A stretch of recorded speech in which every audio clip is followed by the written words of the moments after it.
One Day by David Nicholls, retold by F.H. Cornish, published by Macmillan Education, a division of Macmillan Publishers Limited, 2012.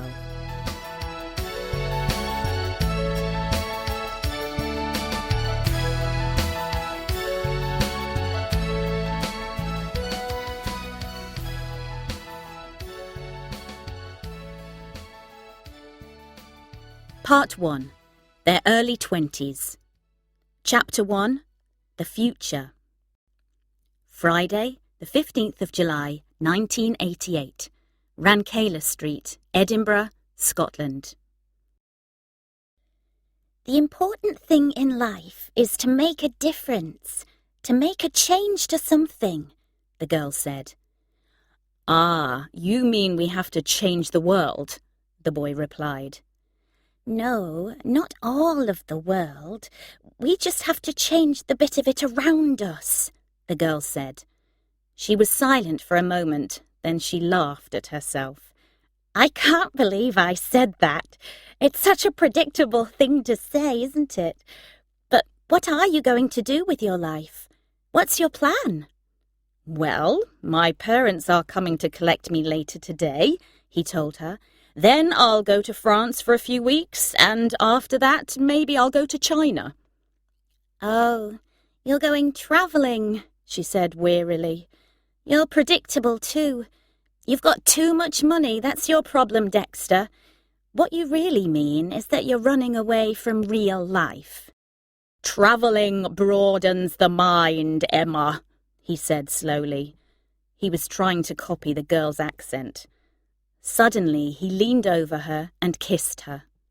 I think you're too broad-minded now, the girl said, quickly turning her face away from him. The girl was from Yorkshire, in the north of England. She was used to posh boys from the south making fun of her soft northern accent. Sometimes she didn't care, but now she suddenly felt annoyed with the boy. Everything was going wrong tonight. Anyway, I'm not talking about the immediate future, she told him. I'm not asking about tomorrow. I'm asking what you want to be in 20 years from now.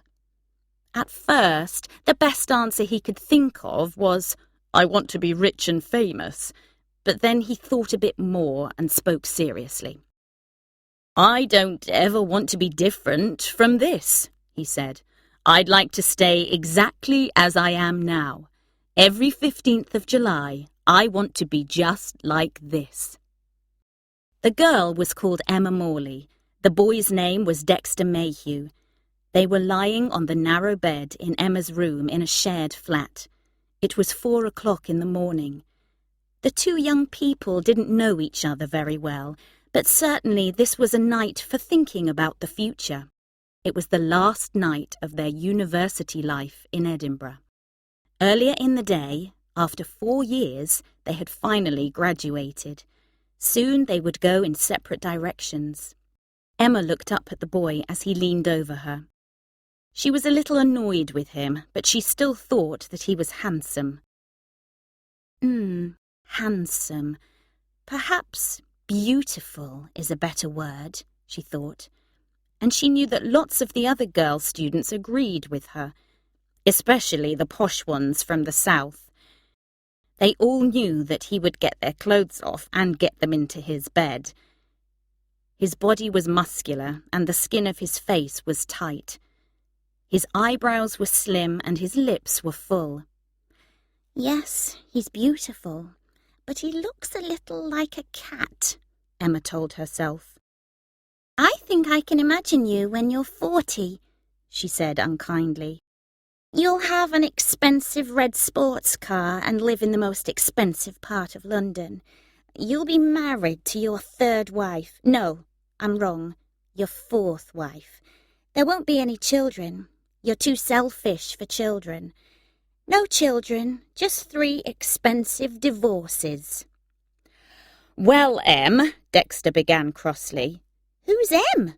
Emma quickly asked. Your friends call you Em. I've heard them call you that, he said.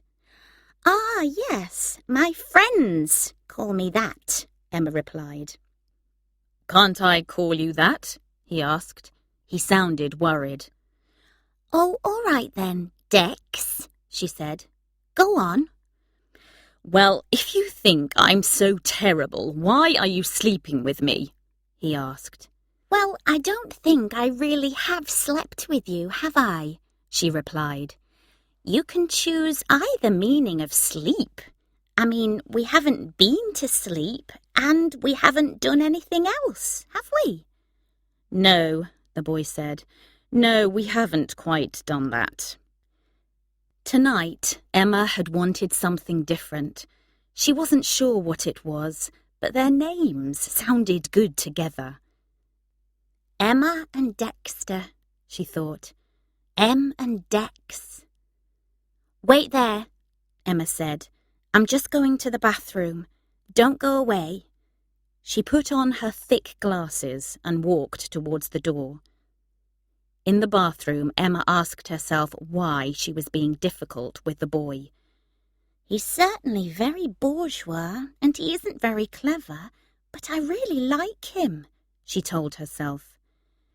Emma had liked Dexter since she'd first met him at a party 2 years before, but she'd never got to know him, and in just a few hours he would be gone. And he certainly wasn't going to ask her to go to China with him. It was a bit sad. For the first time in 4 years, she was with a boy she really liked. But she couldn't relax with him. They had been kissing and talking for 8 hours now, and she still didn't know what she wanted. Dexter, waiting in the bedroom, looked around him. He had been in so many rooms like this one, rooms where girls like Emma lived. These girls always wore T-shirts with political slogans on the fronts. There were always political posters on their walls. There were always CDs of political songs. They were all the same, these girls with socialist ideas. They always thought that he was horribly bourgeois, and they always thought that being bourgeois was bad. Well, he had news for them. He thought that being bourgeois was just fine. Dexter hadn't really decided yet on a map for his future life, but he was 23 years old, and he had some ambitions. He wanted to be successful at something. He just didn't know at what. He wanted to make his parents proud of him. He wanted to meet lots of women. He wanted to have lots of fun in his life, and he wanted never to be sad. Thinking about fun and sadness, Dexter was now feeling that this night had been a mistake. There were going to be tears. There were going to be angry phone calls. Emma returned and lay down beside him again. She had put on a T-shirt with a political slogan on the front. "Do you mind if we just cuddle, Dex?" Emma said. Dexter didn't think this was a good idea at all, but he didn't say so. "Okay, if that's what you want," he said without interest. "I can't believe I just said cuddle," Emma said after a minute of silence. "What a terrible bourgeois word for me to use. I'm sorry." "We must get some sleep," said Dexter. He was thinking, this must never happen again. There was daylight outside the window. Dexter was still awake, and he was looking at Emma, who was sleeping next to him. "I could leave quietly now before she wakes up," he told himself. "Then I don't need to see her again. Will she mind? Probably. Girls usually do mind. But will I mind?" It was strange, but the answer to this was not clear to Dexter. There was something about Emma. She was pretty, but she seemed to hate herself for that. The red colour of her hair was out of a bottle, and her hairstyle was awful. Dexter guessed that Emma's hair had been cut by Tilly Killick, the large, noisy girl who lived in the other room in this flat. But never mind the hair, Dexter thought. Her face is really pretty, and her body's amazing. Soon he decided that he would leave quietly, never mind what Emma's face and body were like. I'll probably never see her again, he told himself. Dexter was about to get quietly out of bed when Emma woke up. "What are you doing later today?" she asked sleepily. "Tell her you're busy," said a voice in Dexter's head. "I don't have any plans," he said aloud. "Shall we do something together then?" she asked. "Yes, all right," Dexter said. A moment later, Emma was asleep again.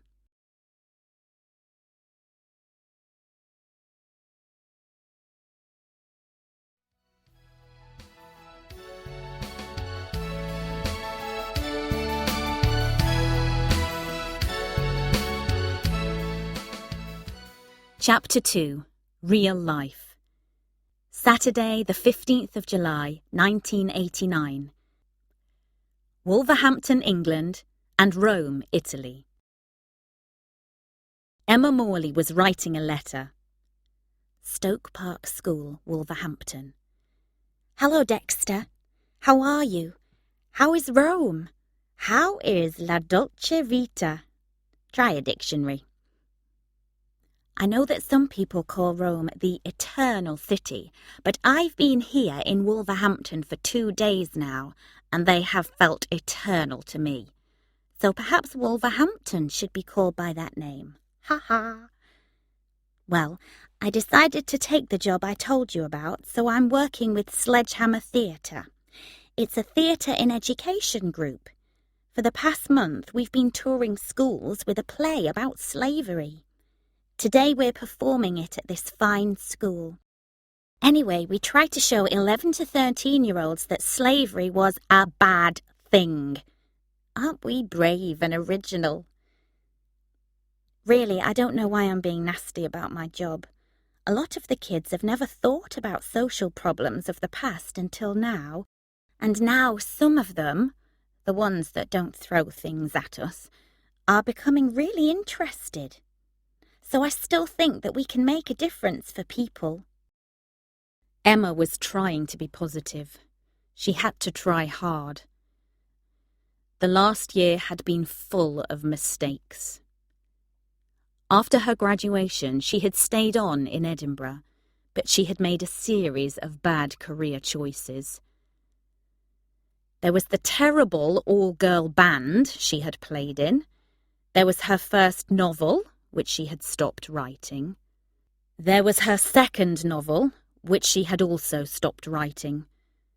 She had worked in shops, trying to sell things to tourists. But the tourists never really wanted the things she tried to sell them. So finally she had moved back to Yorkshire to live with her parents. That wasn't good either. "But you've got a really good degree," Emma's mother said almost daily. "Why on earth don't you use it to get yourself a good job?" From time to time, Dexter Mayhew became part of her life for a few days. At the end of the summer, she had gone to stay at his rich parents' huge house in the countryside. But that had gone terribly wrong. Emma had had too much to drink one evening and had argued with Dexter's father about politics. She had shouted at him and told him he was a bourgeois fascist. Then, more recently, they had met up in London for the birthday party of one of their friends, a man called Callum O'Neill. Callum had shared a flat with Dexter in Edinburgh. He now had a successful business selling computers. Dexter and Emma had spent the day after the party together. Most of the day they lay on the grass in Kensington Gardens. They drank wine from a bottle and they talked. They never quite touched each other, and Dexter told her all about a wonderful Spanish girl called Lola. Emma decided that this was all their friendship was ever going to be. Clearly Dexter didn't want to sleep with her. He wanted to tell her about the other girls he slept with. But strangely, Dexter also told her that his mother had liked her very much. "She says she has a good feeling about you and me," he'd said. At the time, Emma hadn't understood the importance of Dexter's words.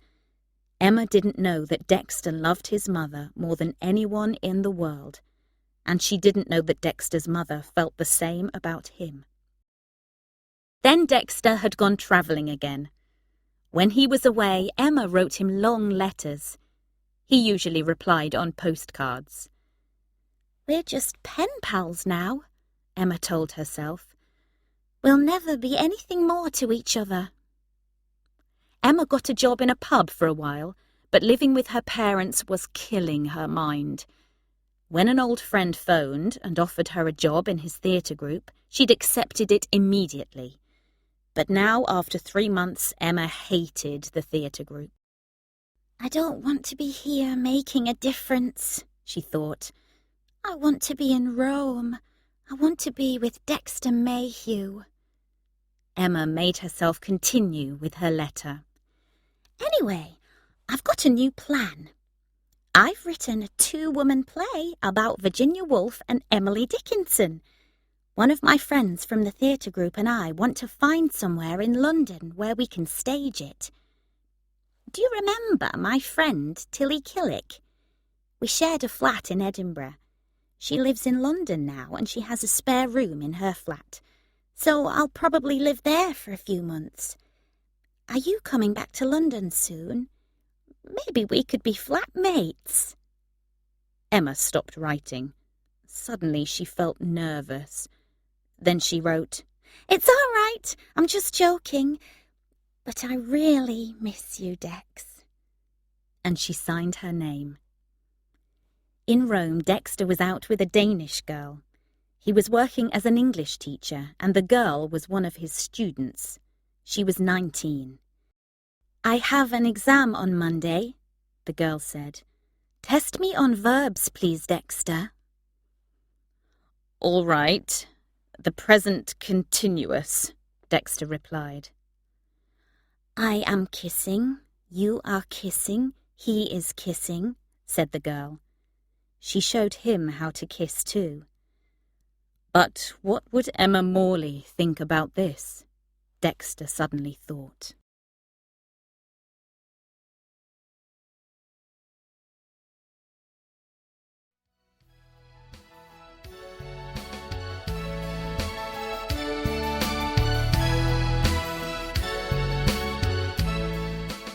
Chapter 3. The Taj Mahal.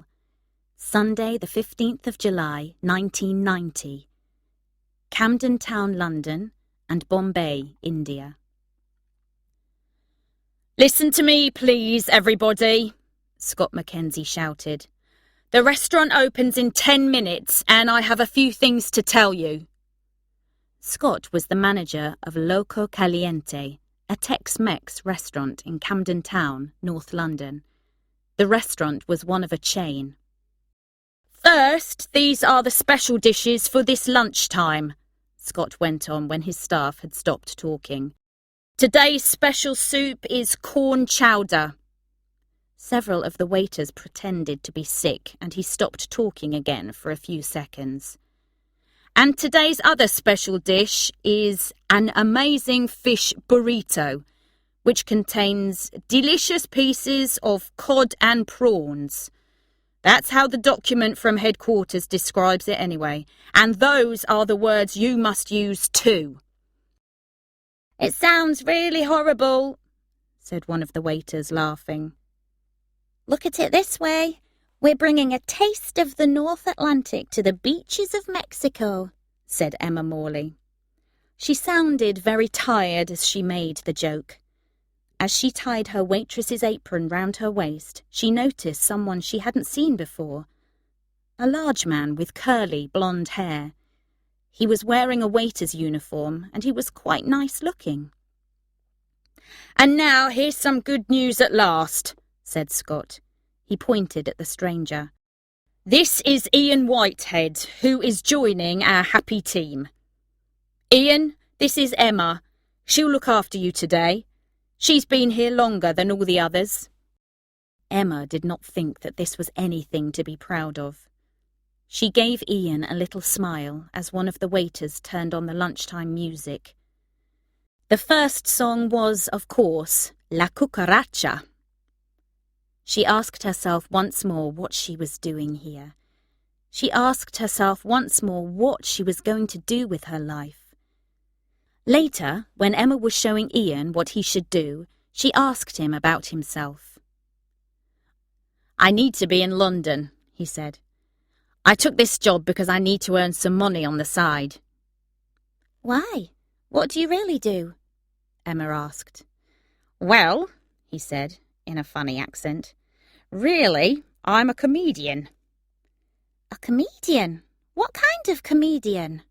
asked Emma. "I do stand-up comedy in the evenings. I do gigs at small comedy clubs, but they don't pay me very much." Then he surprised her. He asked her to go on a date with him that evening, to one of the clubs. She was touched, but she refused. In Bombay, Dexter Mayhew was writing a letter. "Emma, Emma, Emma, how are you? What are you doing? I'm in Bombay and it's raining. It rains here even harder than it rains in Edinburgh. It's too wet to go out, so I'm staying in my hotel room. I'm a bit drunk. Are you surprised? I've seen some amazing things here in India, and I've taken thousands of photos. I'll show all of them to you very, very slowly when I get back. I showed some of them to a TV producer I met a few days ago. She's from London, but she's making a film here. I think she liked me. She wants me to call her when I get back to England. Maybe she'll have a job for me in TV. I'll need to work soon, and I'm banned from teaching English to foreigners. I'm not sorry about that. I hated it. But I was treated very badly. That Danish girl was 21. What are you doing now? Are you still sharing a flat with Tilly? Are you still working at that horrible restaurant? You need to leave that job, Emma. Listen to me, Emma. We need to do something about your life. I'm drunk at the moment, so I'm just going to tell you what I think. You are clever, and you are beautiful, and you are lovable, and you are sexy. You should be confident. I want to take you away from boring people like Tilly Killick and Callum O'Neill, the computer king. Would you like to live with me when I get back to England? We would just be flatmates, of course. Now, here's my plan to change your life. Are you sitting down? The shock might knock you over. You should be here with me in India. I'm going to wire you some money. I've always wanted to wire someone some money. It will make me feel important. Use the money to buy a plane ticket to Delhi. Then take a train to Agra and go to the Taj Mahal. Have you heard of it? It's a big white building and it's named after that Indian restaurant on the Lothian Road in Edinburgh. Be there exactly at noon on the 1st of August. Stand under the dome with a red rose in your hand. I'll find you. I'll be carrying a white rose. Isn't that the greatest plan you've ever heard in your life? Well, Emma, I'm still drunk, but it stopped raining. I'm going out now to meet some Dutch people in a bar. I met them earlier today. They're all girls. They're nice. Don't forget the Taj Mahal at noon on the 1st of August. I'll find you. After he had finished the letter, Dexter took a cold shower and soon he was feeling better. He was almost sober now. As he was dressing, he saw the letter lying on his bed. Should he send it? Suddenly he felt nervous. He'd called Emma clever and beautiful. He'd called her lovable. He'd called her sexy. He'd asked her to live with him. Would she be angry with him? Would she come to India? Did he really want to see her that much? He decided that he did. He decided that he would post the letter that evening. He put it in his pocket and he went out. Then he walked happily to the bar where his new friends were waiting. At about 9 o'clock that evening, Dexter left the bar with one of his Dutch friends. Her name was Renee.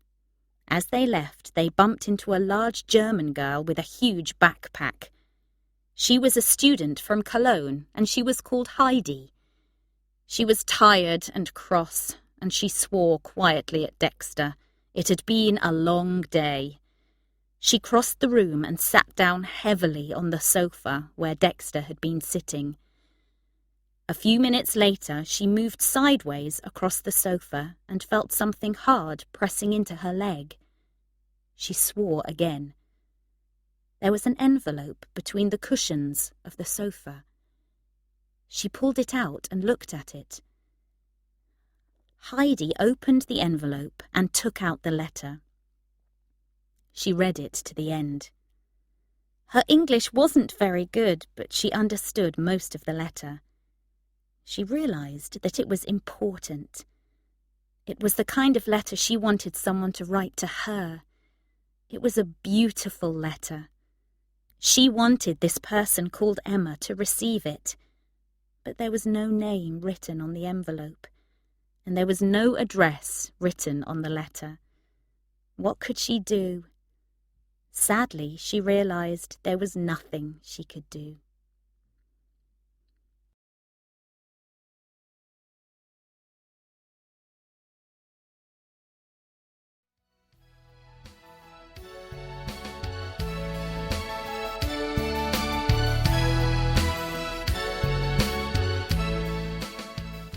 Chapter 4. A Career Opportunity. Monday the 15th of July, 1991. Camden Town and Primrose Hill, London. "Listen to me, please, everyone," Scott Mackenzie shouted. "The restaurant opens in 10 minutes and I have some things to tell you. First, these are the special dishes for this lunchtime." Scott stopped, looked around him, and then went on when his staff had stopped talking. "Today's special soup is corn chowder, and the special burrito is turkey." "Turkey's not a good idea in July," said Ian Whitehead wearily. "Turkey's really for Christmas." He shook his head in despair. This made Emma Morley laugh. Ian was now Emma's best friend, but she rarely laughed at what he said. Scott looked at the two of them. "Ian, you can clean the toilets today," Scott said. "Emma, I need to talk to you in my office." Emma followed the manager into his office and sat down. "I'll come straight to the point," Scott said. "I'm leaving Loco Caliente soon. I'm going to be the manager of a big new restaurant in West London. Do you want to be the manager here when I go? It's a good career opportunity. Head office wants someone who isn't going anywhere. Someone who won't go away travelling or leave suddenly to start a more exciting job." And suddenly Emma was crying. "What's wrong, Emma?" Scott asked. "Has somebody upset you?" "No, it's all right, Scott. It's really nothing," Emma told him. "Don't worry. I'll be fine in a minute." "Go and rest in the staff room," said Scott kindly. "Give me your answer about the job tomorrow." A few minutes later, Emma was alone in the staff room. She looked around her in despair. She knew that she couldn't leave her job. She had to spend all her money on rent, so she needed to take the manager's job. But she didn't want to be a restaurant manager all her life. She still wanted to be a writer, or perhaps a filmmaker, or a painter. She wanted to be something in the arts. She spent lots of time writing. She mostly wrote poems these days. But nothing was working well for her. Nobody wanted to publish her poems. Emma knew that her mother was still trying to find jobs for her in Yorkshire. Some days she thought she would go back there. "I've had a battle with London, and London has won," she told herself. But she wasn't ready to stop fighting yet. She needed to be in London. Emma opened her handbag and took out her special notebook. The book had a beautiful cover and lovely thick white paper. It was where Emma wrote her poems. Now she took out her best pen. She thought for a minute, then she started to write a new poem about how she felt. The poem she wrote was quite short, and she knew it was really bad. She turned back through the pages of the book and found an earlier poem called Daybreak in Edinburgh. She read it. "We lie here in the narrow bed and talk about the future. I look at him and think, handsome, stupid word, and I ask myself the hardest question. Might it be the real thing this time? Outside the birds begin to sing and sunlight warms the curtain." Emma looked carefully at what she had written. "Can I really make the bad things in my life seem better by writing about them?" she wondered. She had just decided that she could not do that because that poem was rubbish too, when Ian came into the staff room. Ian looked angry and unhappy. "Emma," he said, "your friend is in the restaurant again, the handsome one. He wants to see you. He's with a girl, a different one this time."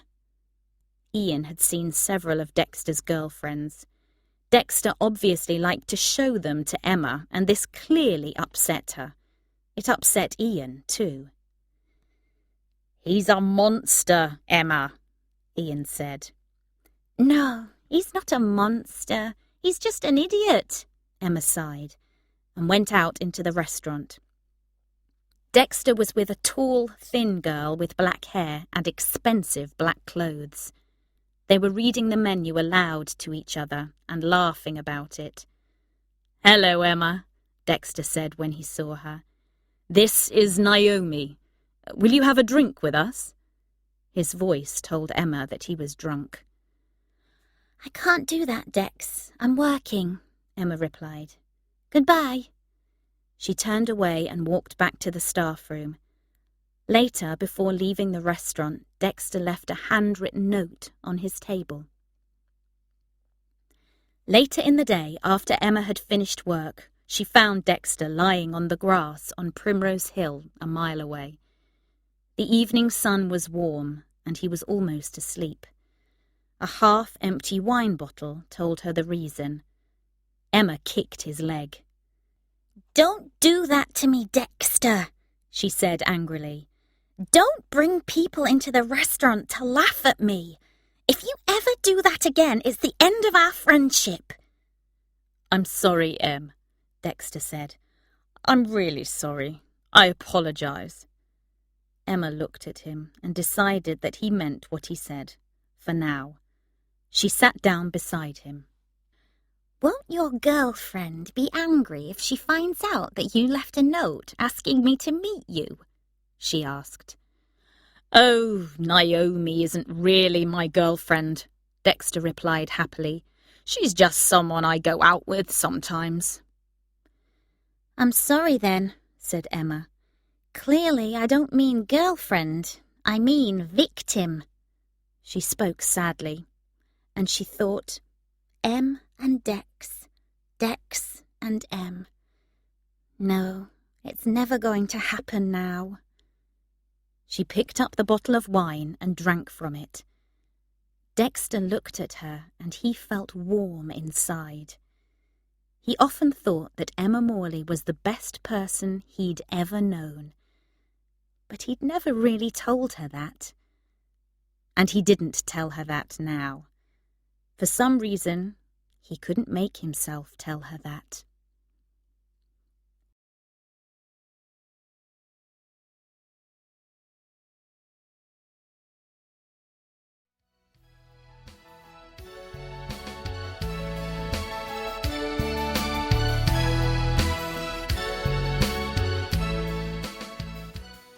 Chapter 5. The Rules. Wednesday, 15th of July, 1992. The Greek Islands. Dexter and Emma were lying sleepily on the deck of a small ferry. The two friends were travelling from the Greek island of Rhodes to a smaller island.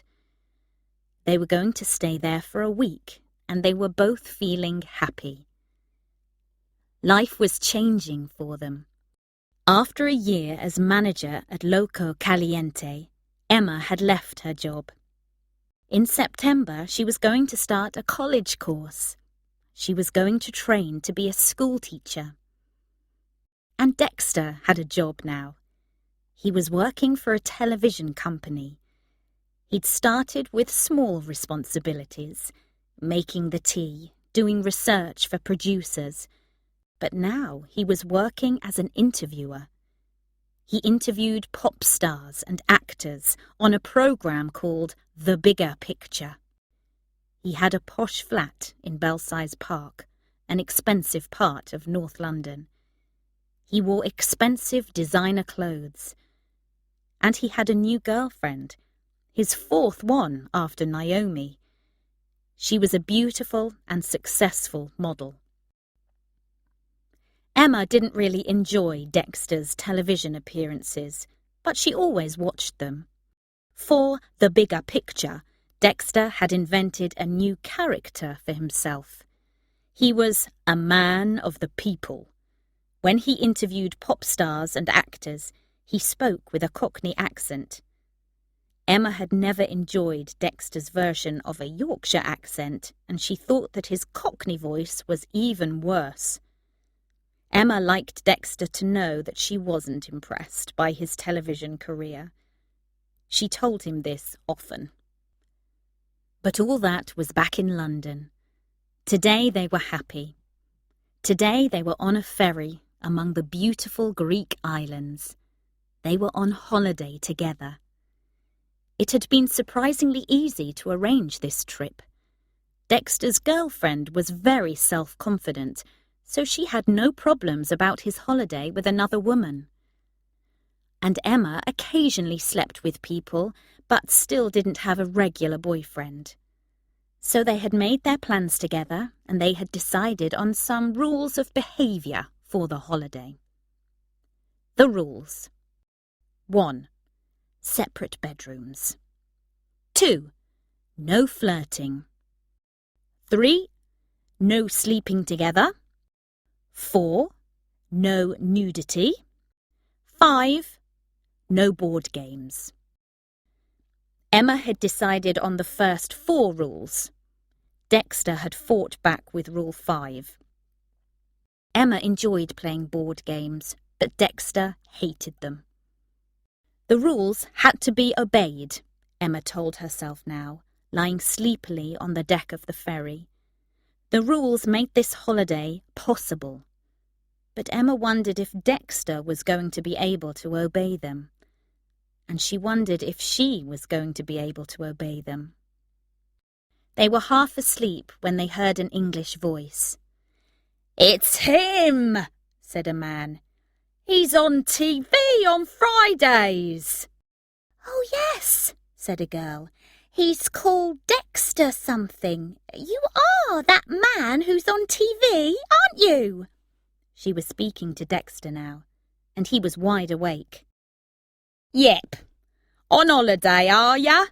said Dexter in his pretend Cockney accent. "Yeah," said the girl. Dexter continued talking to her and didn't take any notice of the man. The girl was clearly impressed. "Dexter, why do you speak like that?" Emma asked when the couple had gone. "You aren't a Londoner, and you went to Winchester College."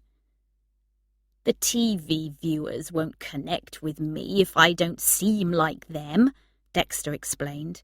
"Not many of our viewers went to Winchester." "That's a very bad reason," said Emma. "And you've broken Rule 2 already. You were flirting with that girl."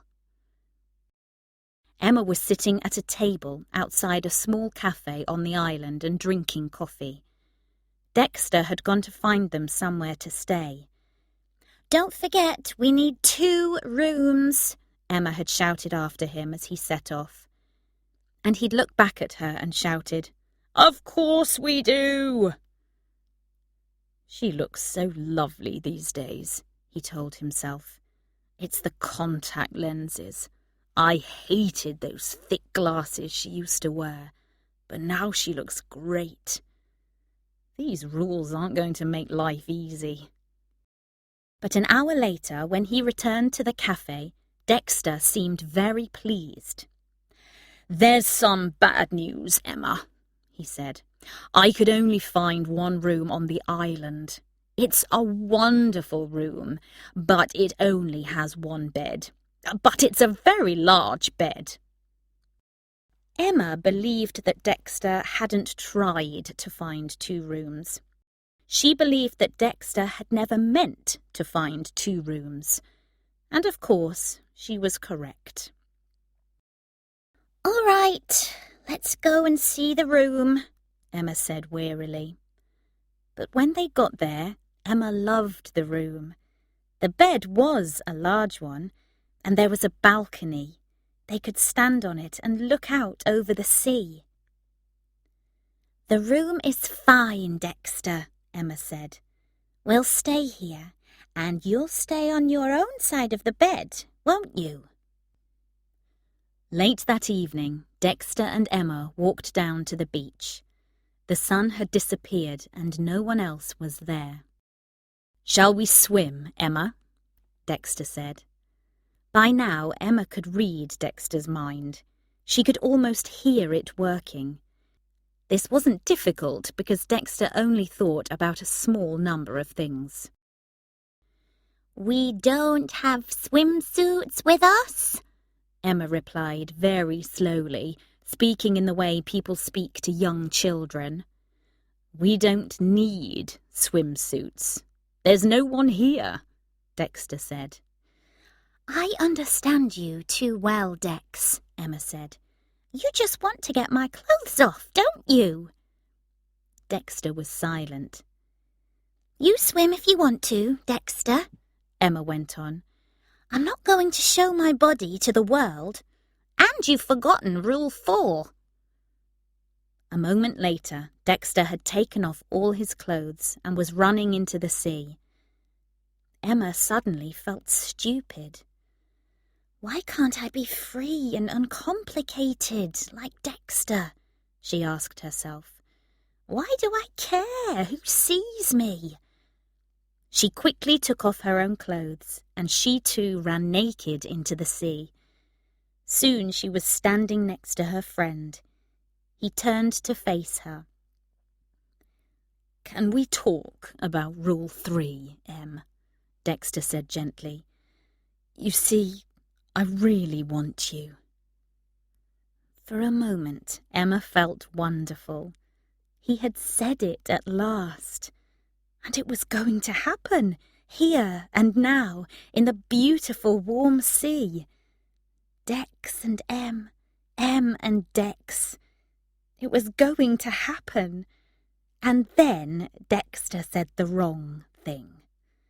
"Of course, it isn't personal. I want nearly every woman that I meet," he added. "That's my problem. I can't escape it. It's like a nightmare."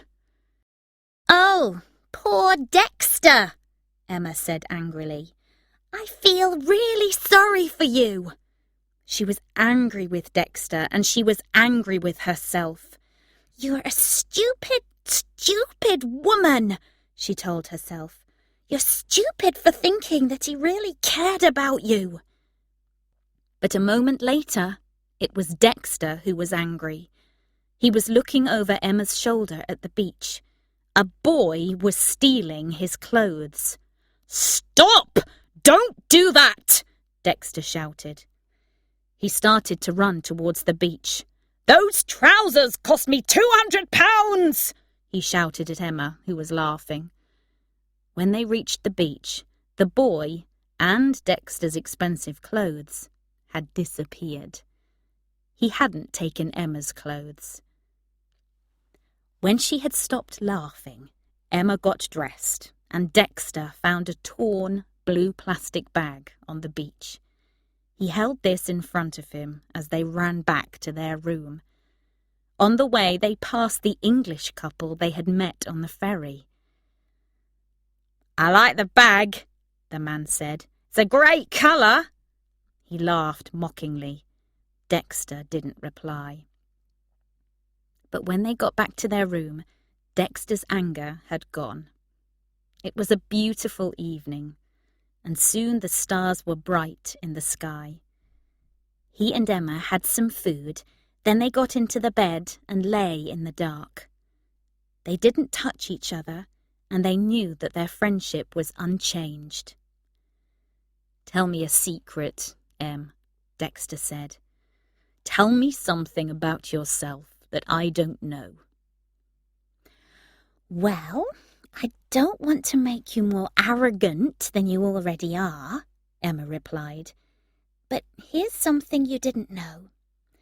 Before I first talked to you, when we were students, I was in love with you, and I used to write poems about you." "That was before you knew me," Dexter said. "Aren't you in love with me now?" "Oh, now? Things are quite different now," said Emma. When she said that, Dexter started thinking about his own secrets. He'd never told Emma that he'd once slept with Tilly Killick. It had happened when he was visiting the flat Emma and Tilly shared. Emma had gone out to the shops for an hour. He was never going to tell her about that. He didn't know that Emma knew about it already, and it wasn't a secret at all. "Tell me about those poems," Dexter said quietly after a few minutes. What rhymed with Dexter? "Monster," Emma replied quickly. "It's a half rhyme." "Em," Dexter said a few minutes later, "how many rules did I break today?" 3, Emma said. "You broke rules 1, 2, and 4. "And we nearly broke rule 3, Dexter thought. "But we have 8 more days. Anything can happen in 8 days." "Well, at least we didn't play any board games," he said aloud. Emma was asleep.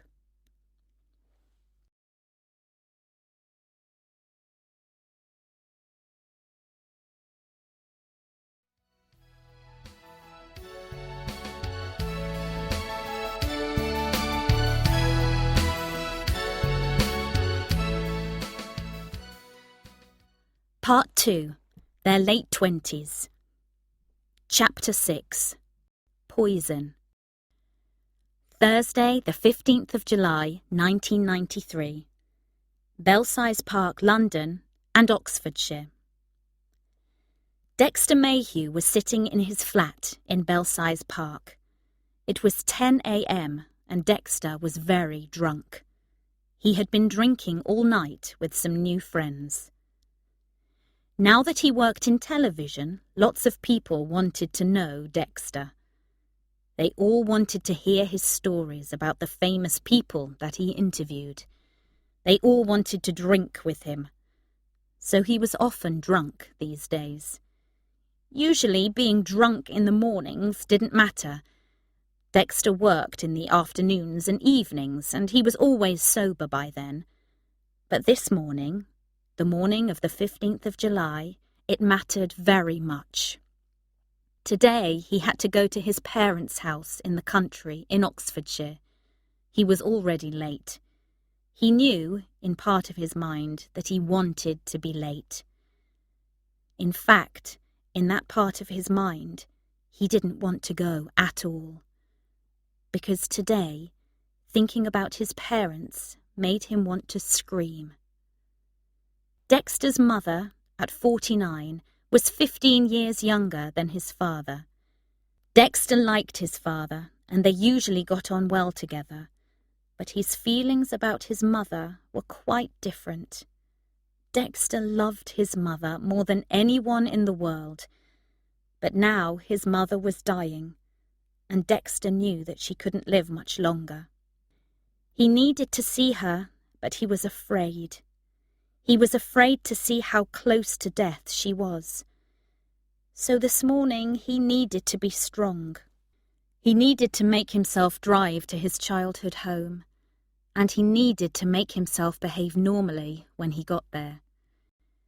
Dexter looked at the large parcel, wrapped in brightly coloured paper, which he'd put next to his front door. He'd put it there so that he wouldn't forget it when he went out, even if he was drunk. The parcel was a present for his mother from his good friend, Emma Morley. Emma and his mother were very different people, but when they had met, they had always enjoyed each other's company. And Stephen and Alison Mayhew had guessed that Emma was a good friend to their son. They hadn't really been offended at all when Emma called Stephen a bourgeois fascist. Remembering this, for a moment Dexter wanted to phone Emma.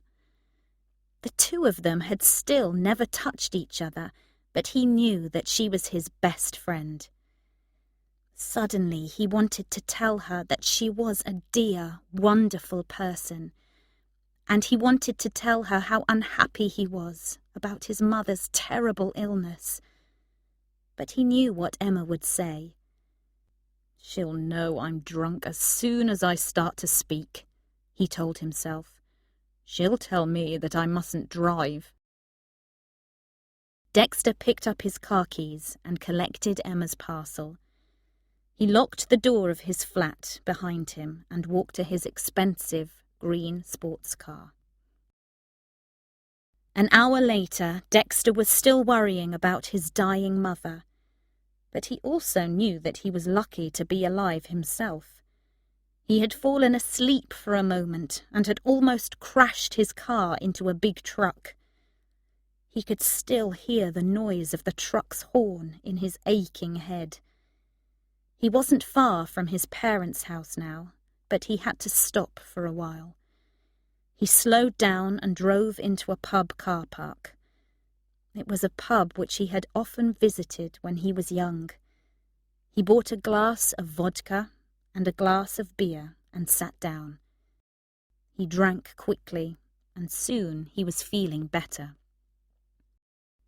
He walked outside into the sunlight and got into his car. In less than 20 minutes he parked in front of his parents' house, just as his father opened the front door. "I'd hoped you were coming earlier," his father said as Dexter got out of the car. He looked angry, and when Dexter tried to kiss him on the cheeks, he moved quickly away. At the television studios, everyone kissed everyone else on the cheeks. Dexter had forgotten for a moment that his father lived in a different world. "Your mother hoped you were coming earlier too," Stephen Mayhew added. He looked carefully at his son, then he sighed deeply. "I'm sorry, I'm so sorry," Dexter said unhappily. "How is she, Dad?" "You need to ask her that yourself," Mr. Mayhew said. "Go up to her room now. I'll make us some lunch." Dexter walked slowly up the stairs, carrying Emma's present. He opened the door of his mother's bedroom and went nervously inside. Alison Mayhew was sitting up in her bed. She was very thin, and she looked very tired and ill, but she smiled when she saw her son. "A present? What have you brought me?" she asked. "The present is from Emma," Dexter said. "Let's open it." The parcel contained books, long, serious books. Edith Wharton, Scott Fitzgerald, Raymond Chandler. "How kind she is," Alison Mayhew said. "I'm very grateful to Emma. But please suggest to her that short stories might be more useful in future." Dexter tried to laugh, but inside his head he was screaming.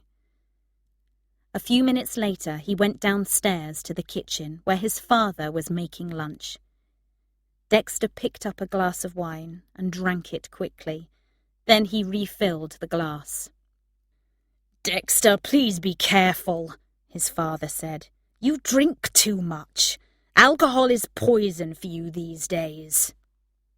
"I've got a headache, Dad," Dexter said. "I've been working too hard. I'm going to lie down for half an hour. I don't need any food." He went upstairs to the room he had slept in when he was a child. A few minutes later, he was unconscious on his childhood bed. It was evening when Dexter woke. The whole afternoon had passed. He went to find his father in the kitchen. "I'm sorry, Dad," he said. "I didn't mean to sleep that long. Why didn't you wake me?" "It wasn't my job. You're not a child any longer, Dexter," his father replied angrily. "And you were so drunk there wasn't any point in waking you. You don't think that your mother wanted to see you like this, do you?" "I'm sorry," Dexter said again. He looked around the room.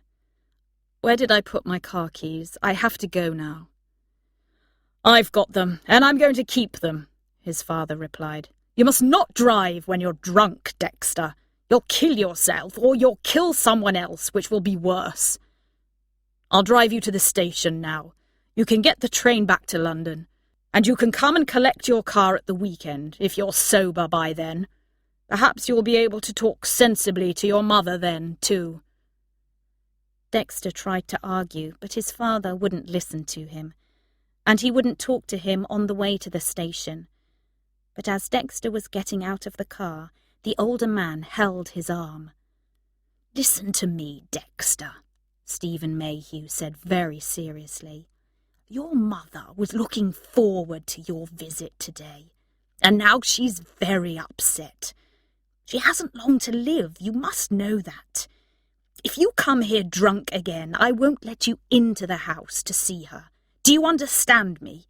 I won't open the door to you."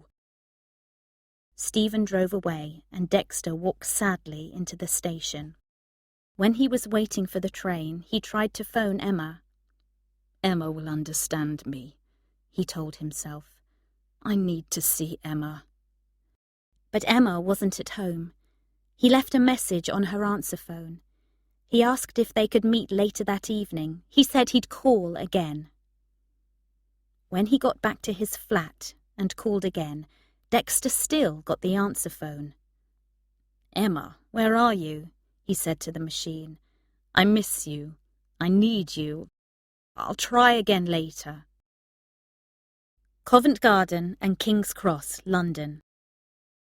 Emma didn't get any of Dexter's phone messages that evening because she wasn't at home.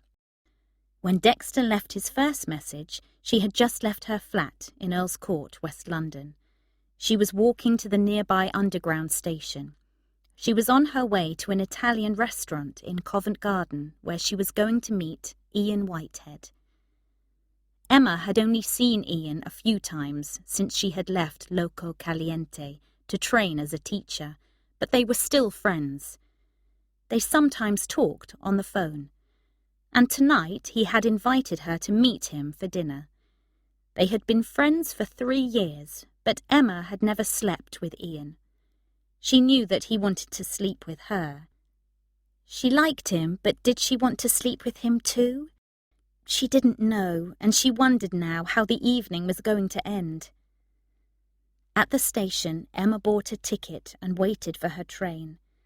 Soon it arrived, and Emma boarded it. She sat and thought about how her life had changed since she had met Ian. She no longer shared a flat with Tilly Killick.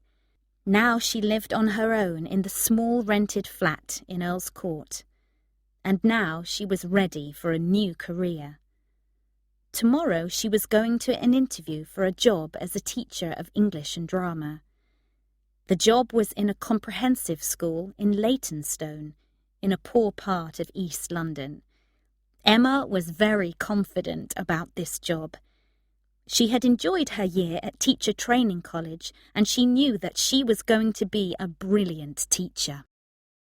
Yes, her life had changed, but Emma knew that her character had changed too. She had mellowed. She no longer had a strong opinion about everything that happened in the world. Sometimes she could even see that there were two sides to any argument. I'm 27. Perhaps that's the reason, she thought. Perhaps I'm getting old. Perhaps I'm ready to compromise. When Emma arrived at the restaurant, she saw that Ian was already there. She hoped that this was the beginning of a pleasant evening. Later, she'd decide about what was going to happen next. They ordered food and wine, and Ian started to talk. He seemed very nervous, and Emma tried to help him to relax. But an hour later, at about the time Dexter was leaving his second message on her answer phone, Emma was feeling desperate.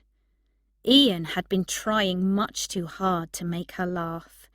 She guessed that he was practicing his stand-up comedy act on her. The problem was that everything he said was a joke, and it was impossible to have a conversation with him. This was driving her crazy. She guessed that Ian was feeling desperate too. Everything he said made the evening worse. In part of her mind, Emma wanted to leave and go home. But in another part of her mind, she felt terribly sorry for Ian. It was clear to her that he wasn't a good comedian, and that his ambition to have a career in stand-up was just a dream. At last, she couldn't listen to any more bad jokes. Ian, she said suddenly. Will you be quiet for a minute, please? Will you just shut up? Ian looked very surprised, and he stopped talking. After a few minutes of silence, he asked quietly, "Do you see your friend Dexter much these days?" Emma suddenly understood why Ian had been so nervous all evening. No, we don't meet very often, she replied, but we speak on the phone most days. He's busy with his TV career and his girlfriends. You know what Dexter's like. He's always been a bit crazy, and now he's a bit more crazy, I think. His mother is seriously ill, and he's drinking far too much. "I'm sorry to hear that," said Ian. Then after a pause he said, "To be honest, I never liked him much. I always thought that he took you for granted." They were both silent for a few minutes. Then Ian spoke again. "Well, we finished the wine," he said. "Shall we have some brandy?" By the time they left the restaurant, Emma and Ian were both a bit drunk. Outside the restaurant, Emma turned to Ian and kissed him. She had decided that tonight she was ready to compromise. "Shall I come home with you?" she asked quietly. "Emma, that's a lovely idea," Ian told her. And when Dexter phoned Emma's number again at midnight, there still wasn't anyone at home. Emma was at Ian Whitehead's, and she was going to stay there until morning. Dexter was now feeling desperate, so he called another number. "Hi, Naomi, this is Dexter," he said in his television voice. "I miss you, girl. I need you tonight. Can you find a taxi and come to my flat?"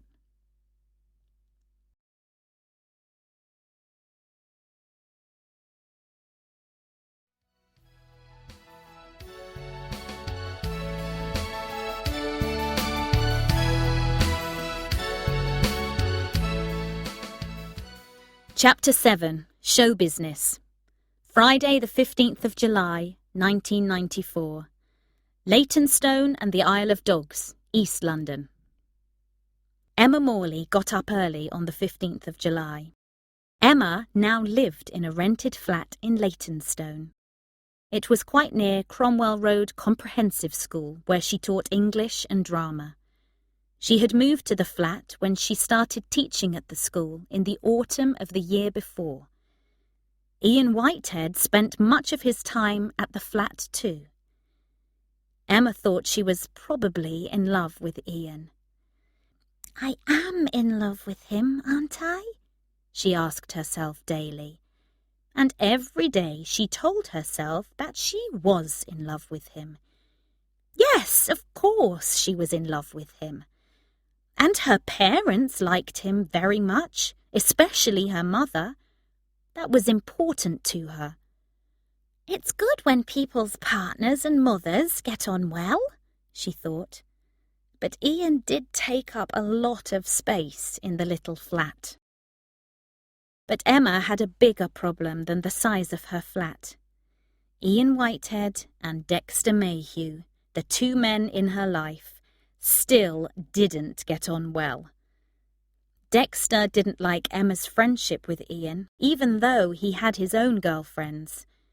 The truth was that Dexter needed Emma as an emotional support, but Ian didn't really understand this need. And Emma was especially important to Dexter now that his mother had died. Ian was also very jealous of Dexter because he didn't want Emma to have a best friend who wasn't himself. All this was a special problem on the 15th, because when the evening came, Emma was really needed in 3 places at once. Tonight was going to be Dexter's big night. Tonight, a new program was going to be on television, and Dexter was one of the presenters. This program, Late at Night, was a much more important one than The Bigger Picture, and perhaps it was going to make Dexter a big star. Another of the presenters, a glamorous woman called Suki Meadows, was already a star. The program was going to be live, and Dexter wanted Emma to be at the television studio to support him. He no longer saw his other friends from university. He no longer wanted to see them. Callum O'Neill, whose computer business was doing well, often called. He left messages on Dexter's answer phone, but Dexter never called him back. Emma was the only one of his old friends that he cared about. But tonight was going to be Emma's big night too. Emma was in charge of her school's end-of-year drama production, the musical Oliver, and the performance was happening tonight. Of course, this wasn't as important as Dexter's program, but clearly Emma had to be there. She'd spent many weeks preparing the children for the show, and she had to be with them. Tonight, their parents were coming to watch them, and for their parents, they were all going to be little stars for one night at least. Emma hoped it was going to make her the headmaster's little star, too. Her teaching career, making a difference, was just as important as Dexter's more glamorous TV career, she thought. She knew that Dexter didn't really believe this.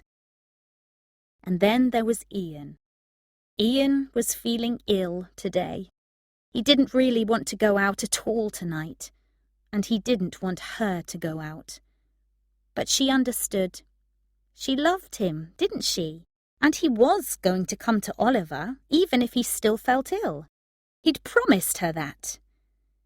Before leaving to go to work, Emma picked up the phone and called Dexter's number. She got his answer phone. "Hi! Speak to me! Leave me a message!"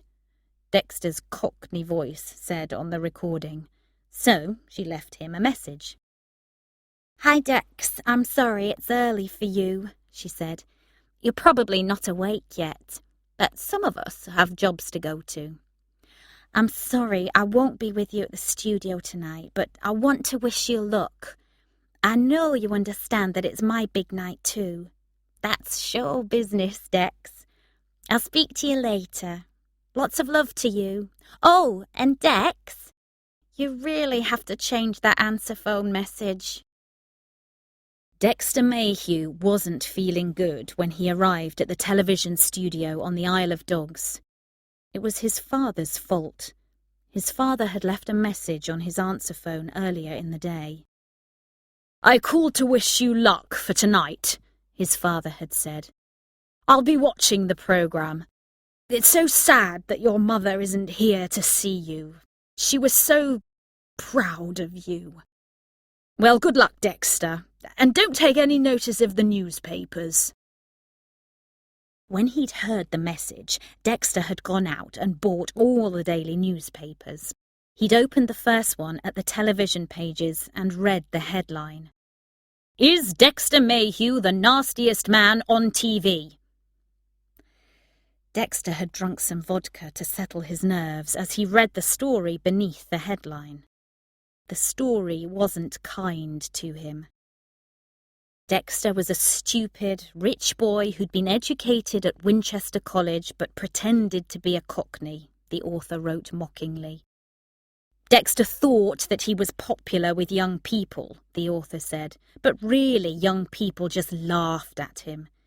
They didn't connect with him at all. Dexter had felt sick when he read this, and he had had several more drinks before he arrived at the television studio that evening. In his dressing room at the studio, Dexter sat quietly trying to relax. He had told the producer of the show that he wanted to be alone. He was nervous. He had been a TV presenter for several years now, so he was surprised at how nervous he felt. He didn't know what he was going to say when the show started. When he thought about the whole hour the show was going to last, his mind was suddenly empty. Now he was very frightened, and the show was going to start in a few minutes. He took a bottle of vodka from his overcoat pocket. There was a bottle of water on a table in the dressing room. Presenters usually took a bottle of water onto the set with them. The studio lights were always very hot, and they often needed to drink some water when they were off camera. They couldn't speak clearly if their mouths were dry. But Dexter wanted something to clear his mind, not something to wet his mouth. He emptied the water into his wash basin and refilled the bottle with vodka. Then he put it back on the table. It looked the same as before. Nobody would know that he was drinking vodka. "Hey there!"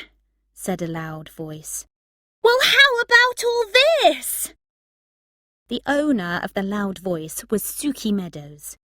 Suki was already a popular presenter of late-night TV shows. Now she stood at the door, smiling at Dexter. She was a small, pretty, friendly person, and she was always cheerful. Always. It didn't matter what was happening around her. She was cheerful and she was noisy. Why does Suki always speak in capital letters? Dexter had sometimes asked himself. But tonight he was thinking something else. The viewers all love her. And she is very sexy, he was thinking. And I'm sure she's crazy about me. Suki was wearing a very short skirt and a shirt made of very thin cloth, and she was holding her own bottle of water. "Come here, Dex," she said, entering the dressing room. She put her water bottle on the table next to his and put her arms around him. "You're going to be great tonight. We're going to be great together. Dex and Suki, Suki and Dex. What a team, Dex!" And having wished him good luck in her own way, Suki led Dexter out of the dressing room. On the way, they picked up their water bottles. Outside, on the set, they picked up their microphones and inserted their earpieces. They looked around them at the brightly coloured set and the brightly dressed dancers who were standing ready to begin the warm-up before the show. Then the music started. The dancers danced. When they had finished, Suki walked to the front of the set and yelled to the audience. "Are you ready to have a great time? We'll make some noise for us!" At that moment, Dexter realised that he was hopelessly drunk. Now it was his turn to speak, and he couldn't say anything. He didn't know what to say. This show was going to be a disaster. Someone in the audience shouted, "You useless idiot! Can't you speak?" Dexter had an idea. "Well, he's clearly been reading the newspapers," he shouted to the audience. He tried to laugh. A few of the audience laughed too, but not many of them. Dexter needed another drink to clear his head, he told himself. He took the top off his water bottle and drank. It was water. Just water. At once he understood. The bottles had got mixed up. Suki had the vodka, and she was taking the top off her bottle. He wanted to stop her drinking, but it was too late. As she tasted the liquid, Dexter saw the shock in her eyes. And at that moment, the live program began. "We're live. Say something, Dexter," the producer's voice said in his earpiece. But Dexter couldn't speak, and Suki was coughing. She recovered first, and she came to Dexter's rescue. "Sorry about that, but at least you viewers know that the program is live," she said. Suki went on speaking. Dexter tried hard to think clearly, and after a few minutes he was able to perform better with Suki. He wasn't very good, but he wasn't terrible. And Suki was amazing. She always spoke when Dexter didn't know what to say, and she tried to make Dexter look normal. The show wasn't a disaster. When the program had finished, there was a party for all the people who had appeared in it and their friends and relations. Dexter stayed for the party, but he was quiet and thoughtful. People congratulated him, but they didn't speak to him for long. He ate lots of food and drank lots of wine, but he wasn't happy.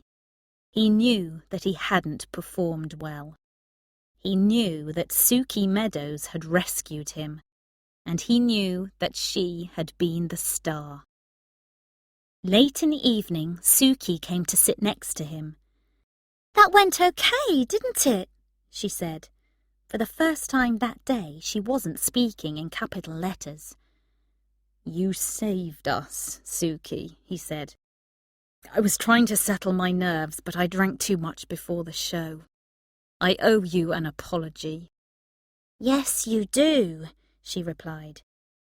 "You have a problem with alcohol and we need to talk about it. You must understand this, Dexter. You won't appear on this program with me again if you aren't sober. And you must never bring alcohol onto the set again." "What can I do to make you feel better about me?" Dexter asked her. "Well, you can take me out for dinner next week," Suki said. "Take me somewhere very expensive on Tuesday." Dexter thought for a moment. He had promised to meet Emma on Tuesday evening, but he could change that. Emma was his best friend. She was always there for him. "All right," he replied. "We have a date." "Good," said Suki, kissing him. "And now you must come and meet my mother." Dexter was feeling a bit unhappy on the Isle of Dogs, but Emma was on top of the world in Leytonstone. Oliver had been a great success. Of course, there had been arguments and fights among the children before the show. That always happened. They were excited and some of them were nervous. But Emma had settled their nerves, and when the music began, they all worked together and helped each other. So the show had been wonderful. Phil Godalming, Emma's head teacher, was very pleased. People whose children could act and sing like that were going to be proud, he thought. They were going to speak well of the school, and of its head teacher, of course. At the party after the show, the school staff and many of the proud parents of the cast congratulated Emma. She drank her wine and smiled at everyone. And late in the evening, Mr. Godalming came to sit next to her. "You're a wonderful teacher, Emma," he said quietly in her ear. "And you look very beautiful tonight. I have great plans for you next year."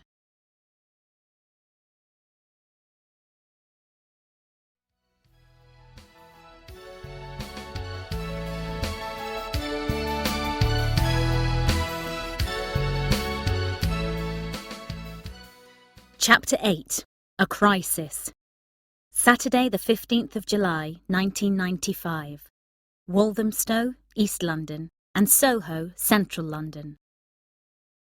"I'm going out now, Ian," Emma called. Then she added carefully, "Are you sure that you don't want to come with me, darling? Dexter will be pleased to see you if you do come." "No, I can't come tonight," Ian replied, entering the room. "I've got things to do tonight, don't you remember? I'm performing at the House of Ha-Ha. You go on your own. I'll be fine." This was the right answer, Emma thought. She was quite glad that she was going to see Dexter alone. She wanted to talk to him about her relationship with Ian Whitehead. Emma was beginning to understand that she had made a bad mistake about Ian. They were living together now, in a flat in Walthamstow. They had bought the flat together, and that was the mistake. Ian loved her very much, Emma knew this, and she had told herself often that she really loved him too, and that she wanted to spend her life with him. But she now knew that it wasn't true. She was no longer happy with Ian. She just didn't love him. She knew that Ian hated the success of her career and that he hated the failure of his own career. He still wanted desperately to be a stand-up comedian, but he only ever performed at pubs and small comedy clubs. Ian just wasn't very good at stand-up, and he didn't earn much money from it. Emma was feeling trapped. So she needed Dexter to understand. She hoped it was going to be possible to talk sensibly to him tonight. She was feeling a little nervous about that. Perhaps talking about Ian wasn't going to be easy. In the past, it had been easy to talk to Dexter, but now he had changed. He drank far too much, and he was more careless than ever about people's feelings. Ian wasn't Emma's only problem, of course. She was no longer enjoying her job much either. She was a good teacher, she knew that. But she got tired and she didn't have much time to write. She still wanted to be a writer, but when she did write, the results were never very good. That was as bad a problem as her relationship with Ian. But the greatest problem for Emma was that she knew in her heart that Dexter Mayhew was the person she really loved. So there it was. Everything was a bit hopeless. Ian's career wasn't what he'd hoped for, and her career wasn't what she'd hoped for. She had a feeling that Dexter's career wasn't quite what he'd hoped for either. Suki Meadows was his girlfriend these days. But she was now clearly the star presenter of Late at Night. Dex was definitely the number 2 person. He wasn't very popular with the audience, and nasty people often wrote cruel things about him in the newspapers now. Emma and Dexter were meeting for dinner at an expensive restaurant in Soho. It was the kind of place where fashionable people ate. People in television, like Dexter and Suki Meadows. Emma hoped she was going to like it. Dexter was waiting for Emma outside the restaurant. He was talking on his mobile phone. Emma heard his caller's voice quite clearly as she arrived. 10 million viewers this week, Dex, the voice said very loudly. 10 again! Suki, let me explain something about telephones, Dex replied into the phone. You don't need to shout into them. The phone does the shouting for you. I have to go now, he added when he saw Emma. I'll see you soon. Dex, those things are so stupid, Emma said, pointing at Dexter's phone. Why don't you throw it away?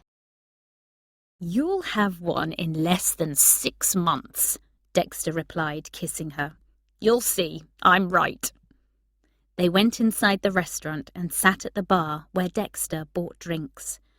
After a few minutes, they heard a soft female voice behind them. Do you want cigarettes, sir? The voice said. They turned to see a very tall, extraordinarily beautiful girl. The girl was dressed only in black underwear and stockings, and she carried a tray containing the cigarettes. She had a fixed smile. It wasn't a happy smile. Dexter bought some cigarettes. He spent a long time finding his money so that he could look at the girl's body. Then the girl moved away. Why is she dressed like that, Dexter? Emma said. I don't know, Em, Dexter replied. Perhaps all her ugly clothes are in the laundry. You could look like that if you wanted, he added. You've got a great body. But I don't want to look like that, said Emma. Soon a waiter took them to their table. They ordered drinks, and when those arrived, they ordered food. Dexter was drinking quickly.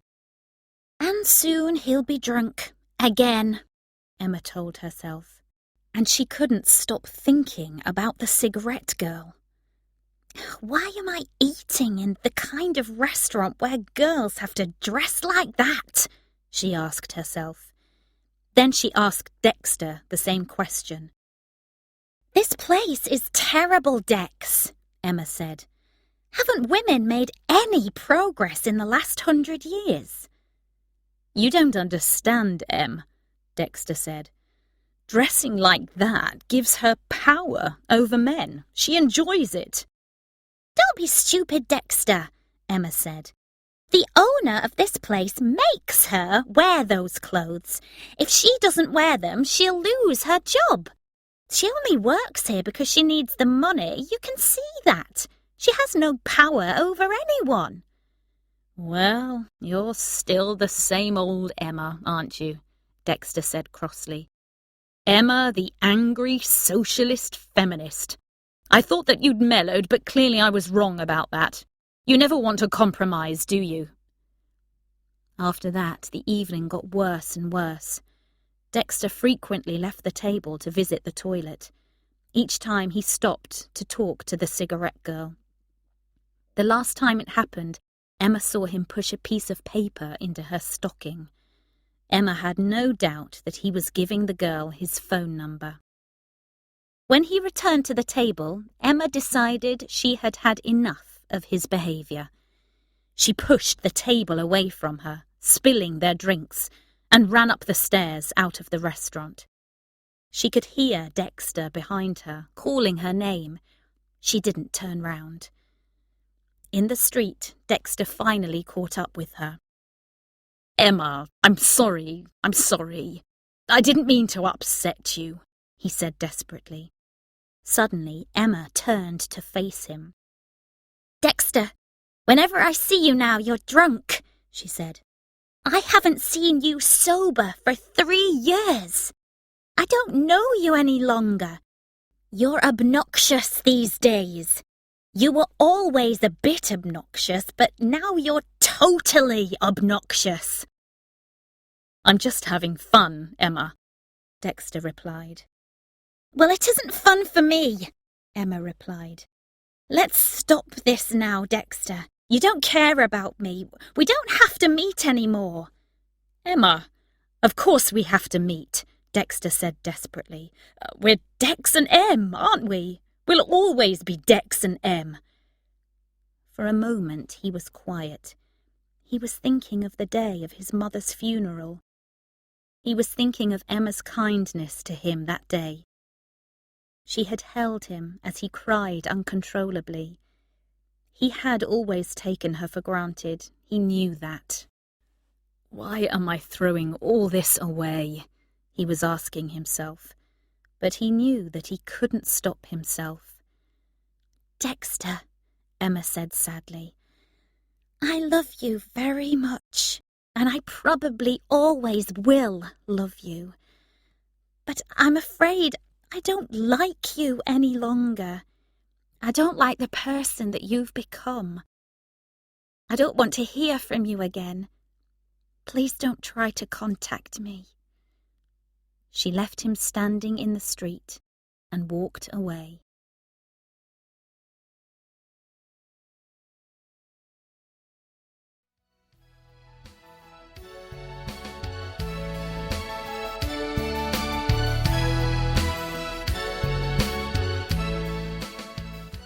Part 3.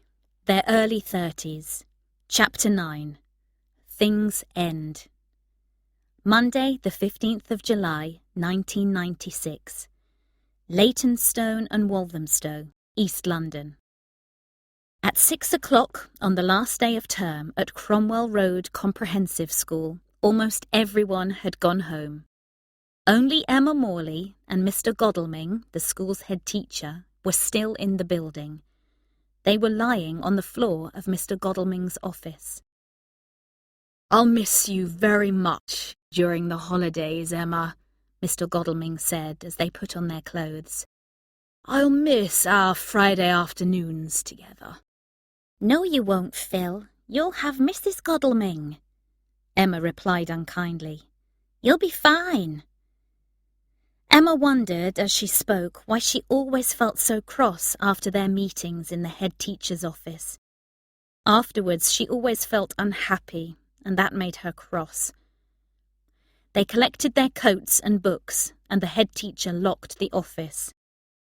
As they walked to the school car park, Emma was thinking hard. She had been Phil Godalming's lover for 9 months now, and she was starting to worry about this. She was afraid that he was going to tell his wife about their relationship and ask for a divorce. That was not what Emma wanted at all. She didn't love Phil. She had never really loved him. For a short time, he had made her feel better when her life had become very sad. She wasn't seeing Dexter any longer, and she missed him. And her relationship with Ian Whitehead had gone wrong. Phil had helped her to be confident during the bad times, but she certainly didn't want to marry him, and she thought now that it was time for this relationship to end. As Mr. Godalming opened the door of his car, Emma held his arm. "Phil, I'm sorry, but I don't want to be your lover any longer," she said.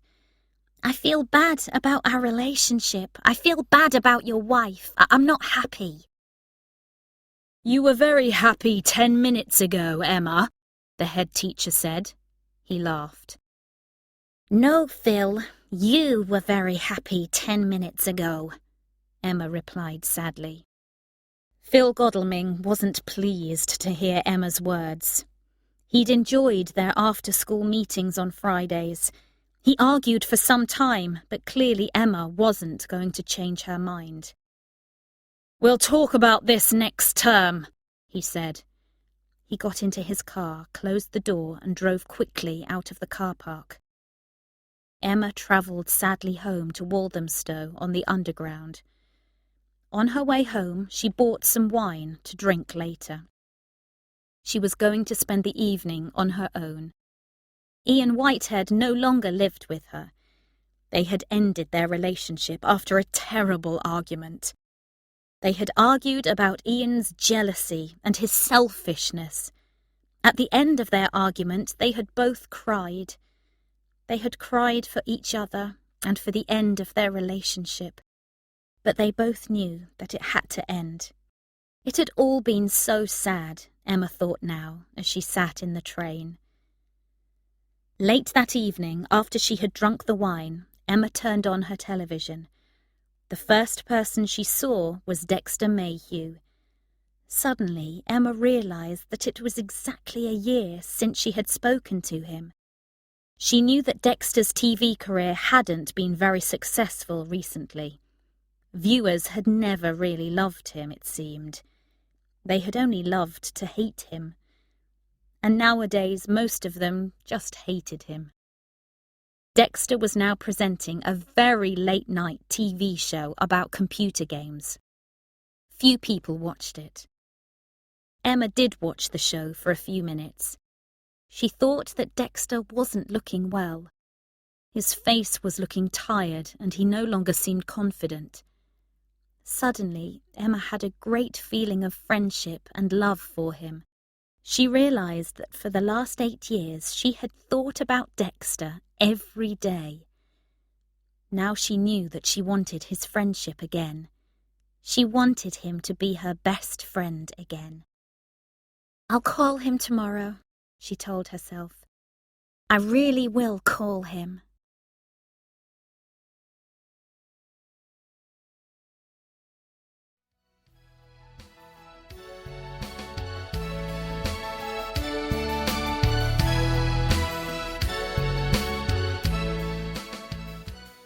Chapter 10. Resignation. Tuesday, the 15th of July, 1997. Central London. The River Thames looked lovely on this warm, sunny afternoon, Emma Morley thought. It was a work day, but Emma wasn't at school. Teaching had finished for the term, but there was a very important staff meeting happening at the school. Emma was needed there, but she didn't really care about that. She had phoned the head teacher's secretary that morning and told her that she was ill and had to stay in bed. The woman clearly hadn't believed her. Emma didn't care about that either. Emma wasn't really ill at all. In fact, she was feeling good, and she had been to a meeting with a publisher. At last, Emma was feeling confident about something she had written, a novel for young readers. It was about a group of children at an East London school. The children were appearing in a school production of Oliver, and the story was told by one of the actors, a girl called Julie Criscoll. Julie was a rude, angry teenage girl with a good heart. The book was funny and touching. Emma had included silly drawings and handwritten pages in her text, so parts of it looked like a schoolgirl's diary. She knew that what she had written was really good, and now other people thought it was good too. Perhaps soon she was going to be a published author. Emma wanted to write, and she wanted even more to stop teaching. She thought every day about resigning. Her job at the school had been very difficult for the last year. Phil Godalming had been angry because she no longer wanted to sleep with him. He'd tried to make her life difficult all year. And now she knew that she could write well. Emma wanted to spend her life writing. At her meeting this morning, she had told the publisher about her ambitions. The publisher had been helpful. Emma's life was going to change. As she walked by the river, her mobile phone rang. Emma did now have a mobile. Dexter had been right after all. Phil had given it to her during the months when they'd been close. "I want to be able to hear your voice at any time," he'd told her. As she took the phone from her handbag, Emma guessed that it was Phil phoning her now. She wasn't wrong. "So you're ill in bed, are you?" he said in his special, loud, angry head teacher's voice. "Well, I don't believe it. I think you're outside enjoying the sunshine. I can hear the traffic noise." "Don't shout at me, Phil," Emma said quietly. "My name's Mr. Godalming, not Phil," the man replied. "This is serious, you know that. I told you that today's meeting was a very important one.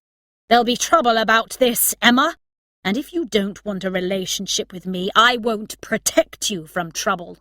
Your job is in danger." "No, it isn't," Emma replied, laughing. "I'm resigning from my job now. Do you understand? I've resigned. Goodbye, Mr. Godalming." She switched off her phone, and for a moment she thought about throwing it into the river. But after a few seconds, she put it back in her bag.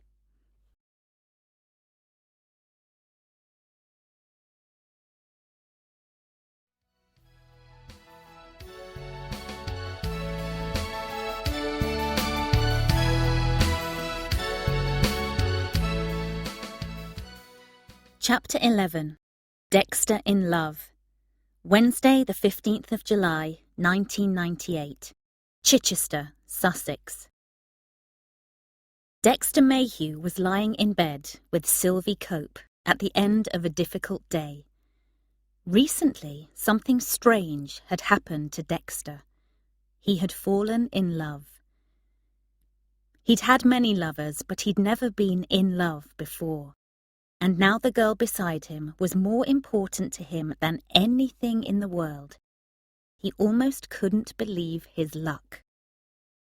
Sylvie was tall, slim and beautiful, with long, straight hair and a heart-shaped face. She and Dexter had known each other for several months, and they spent lots of time together. Every weekend they flew to a different European city, and they always had a wonderful time. They spent lots of Dexter's money in expensive shops. Sylvie was excited to know Dexter in real life after seeing him on television. But the truth was that Dexter liked Sylvie much more than she liked him. But Dexter actually enjoyed this. It meant that Sylvie was different from his other girlfriends. Sylvie worked in marketing. Dexter had met many of her friends who also worked in marketing. He hadn't liked them, and they hadn't liked him. Who cared? And tonight, Dexter and Sylvie were staying at the home of her parents in Chichester. Today, Dexter had met the Cope family for the first time. Dexter hadn't enjoyed meeting the Copes much.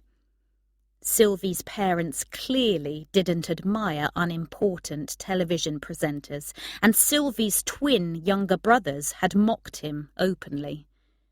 But Dexter really didn't care about that.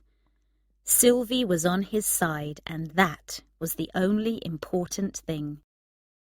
Sylvie was on his side, and now she was by his side, in the big bed. "I love you," Dexter said to her quietly. He'd never said these simple words to anyone before. "You're amazing," he added, but Sylvie was already asleep. As Dexter lay awake, he realized that he wanted to tell someone else about Sylvie and about his good luck. He wanted to tell someone he liked and trusted. And suddenly he knew who he wanted to tell. It was someone he hadn't spoken to for 3 years. He wanted to tell Emma Morley.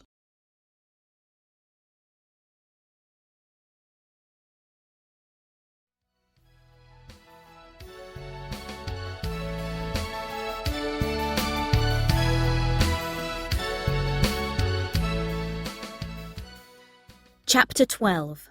Weddings. Thursday, the 15th of July, 1999. Somerset, England.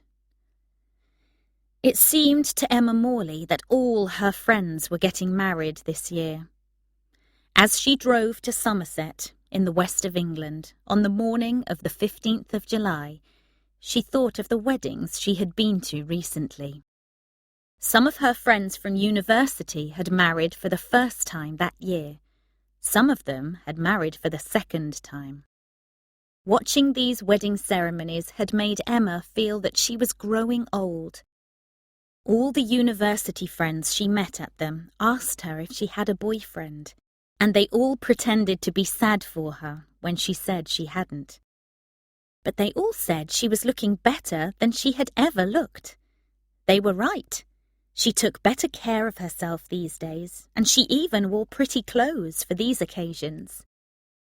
The best thing about these weddings for Emma was that she had met Dexter Mayhew at several of them. At last they were speaking to each other again, after more than 3 years of silence. That was very, very good. Of course, she had met Dexter's girlfriend Sylvie too, and perhaps that was less good. But Dexter was clearly in love with the girl, so Emma tried to be happy for him. She had never seen Dexter really in love before. This morning, Emma was driving to Somerset for the marriage of Tilly Killick. Tilly was getting married at a posh hotel in the countryside. Dexter had known Tilly during their university days too, so he was going to be there, and Emma was looking forward to seeing him again. She was driving an old car. It was the first car she had ever owned, and it was the best she was able to afford. Emma certainly wasn't a rich woman. In fact, she was now living on a small advance from a publisher and was writing her second book about Julie Criscall. But the first book was going to be published soon, and the publisher expected it to sell very well. Emma had some problems with her car during the journey, and she was a bit late when she arrived at the hotel. The ceremony had already begun when she entered the big marriage room, so she found a seat at the back of the room. As she was sitting down, Dexter Mayhew turned round and saw her. He smiled and waved his hand. Dexter was sitting at the front with Sylvie. He hadn't really been listening to the ceremony. He had been counting the number of women in the room he had slept with. "It's 5, he thought. "It's 5 in one room, including the bride. It's a good score. Is it a record? Do I get an extra point for the bride? And really, it's 5.5 if I count that night with Emma." And as he thought this, he realised that it was a bad thing to think. He also realised that he wanted to talk to Emma very much. "I'll try to talk to her alone," he thought. "I need to tell her everything." After the ceremony, the party began. Dexter left Sylvie with some friends and started to look for Emma. But the first person he met was Callum O'Neill. The two men hadn't spoken for a long time. Dexter had heard that Callum had sold his computer business for a huge amount of money. He had now started a new business, a successful chain of sandwich shops. Today he was very expensively dressed in beautiful, fashionable clothes. Dexter remembered that at Edinburgh University, Callum had worn the same pair of trousers every day for 3 years. How things had changed. Callum had gone up in the world, and Dexter had come down. "Dexter, old friend, you're still alive," Callum said. "It's been a long time since I've seen you. I stopped phoning you because you never returned my calls." "Didn't I?" Dexter said. "Well, you know, I've been very busy with my television programs." He tried to sound confident. "And are you still on television? I haven't seen you on TV for a long time," Callum said. "I'm usually in programs for sophisticated late-night viewers," Dexter said uncomfortably. Perhaps you need a new career opportunity," Callum said.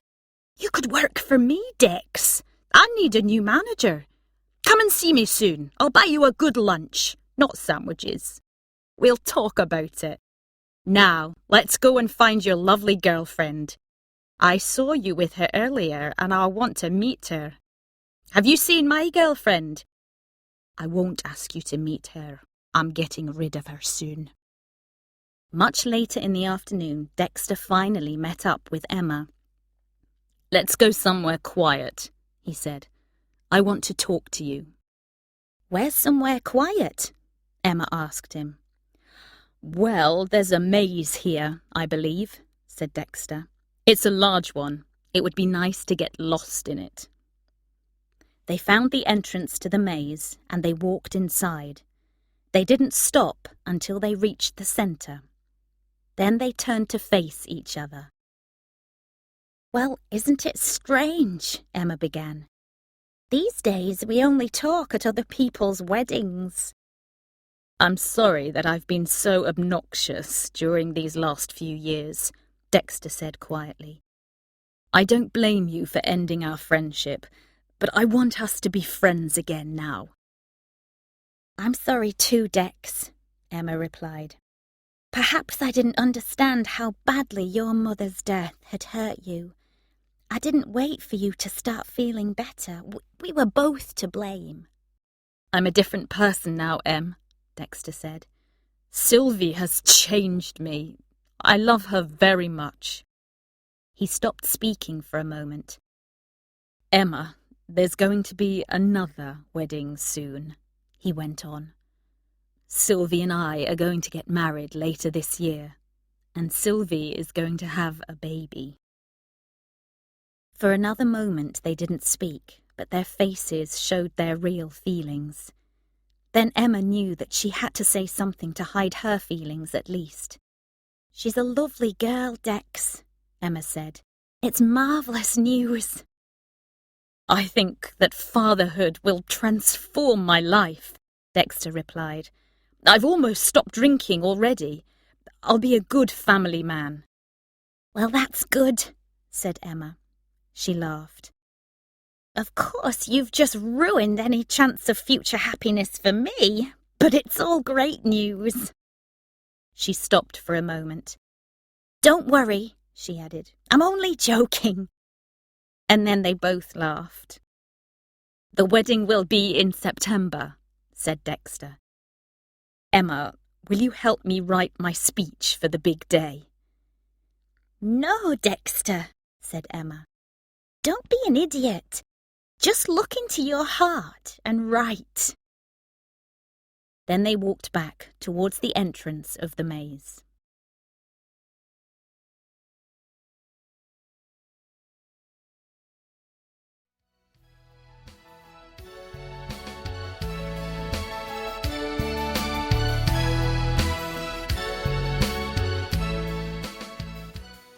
Chapter 13. The Pleasures of Fatherhood. Saturday, the 15th of July, 2000. Richmond, Surrey, England. Jasmine, Alison, Viola Mayhew, Dexter and Sylvie's daughter, had been born on the 3rd day of the year. She was always going to be the same age as the century. Dexter loved her dearly. He wanted to do everything that was best for her. After work on the 15th of July, he was hurrying home to the pretty house in Richmond where he and his wife and daughter lived. Richmond was 10 miles west of London, so Dexter was no longer a Londoner. His flat in Belsize Park was rented to someone else. Dexter really had almost given up alcohol. That was something he was proud of. He often felt pressure to have just a small drink, but he rarely gave in to it.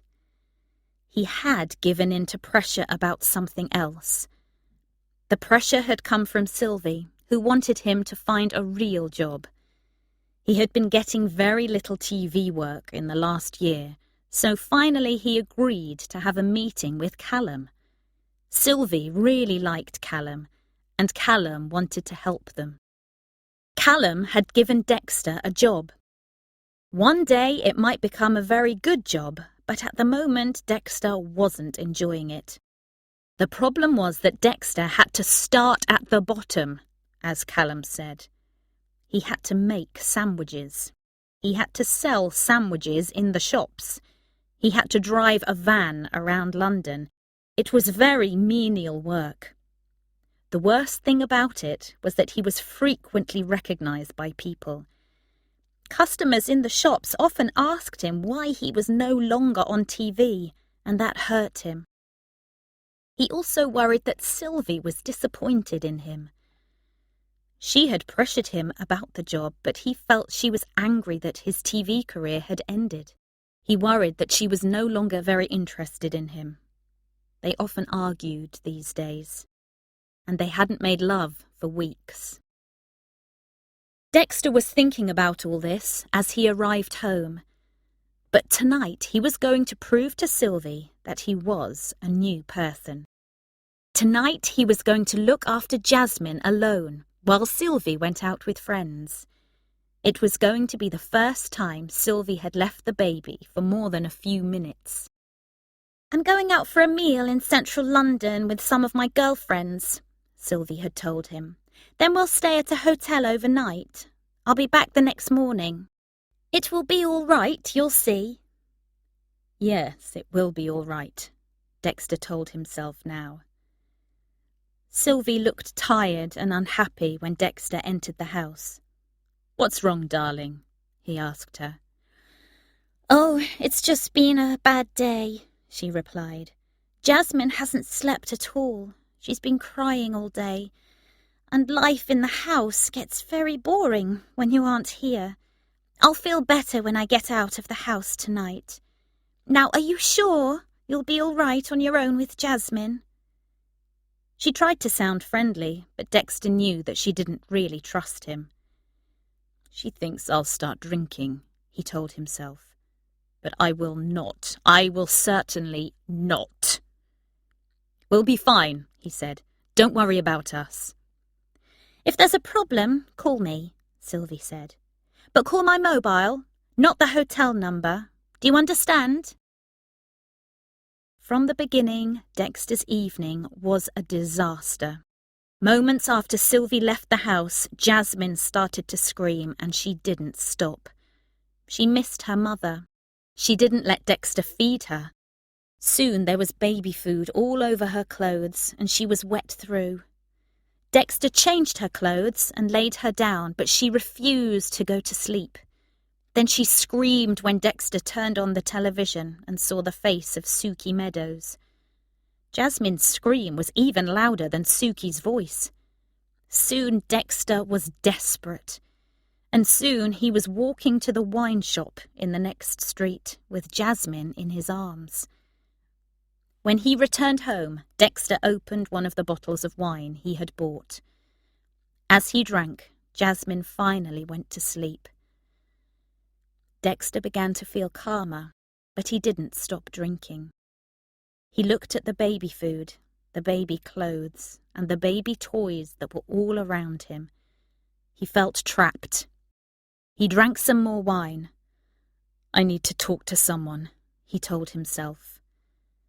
He tried to phone Emma Morley, but she didn't answer her phone. He waited for a few minutes and tried again. Still she didn't answer. Much later, and feeling desperate, he called Suki Meadows. "Hi, Suki. It's me, Dex," he said. "I saw you on TV earlier. You were great."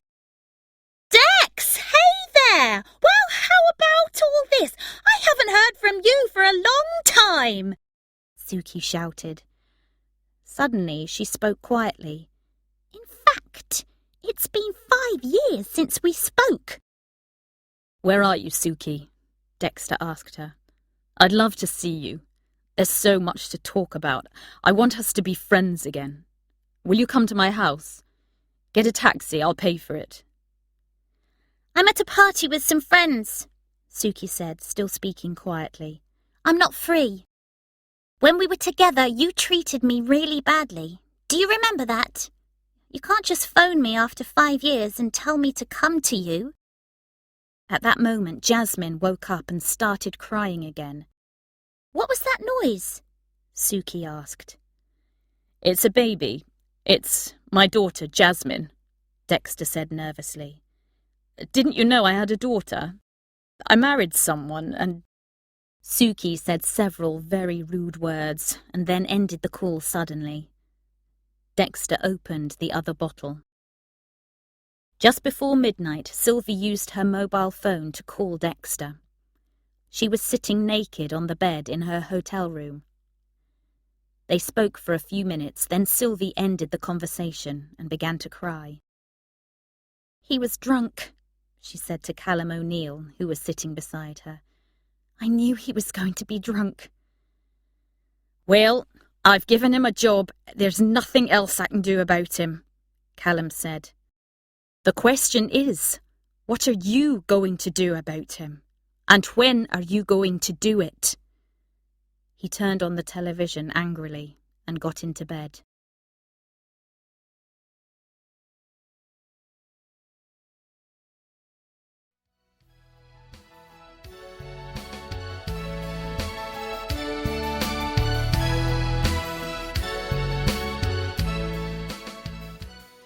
Chapter 14. Another Man. Sunday, the 15th of July, 2001. Paris, France.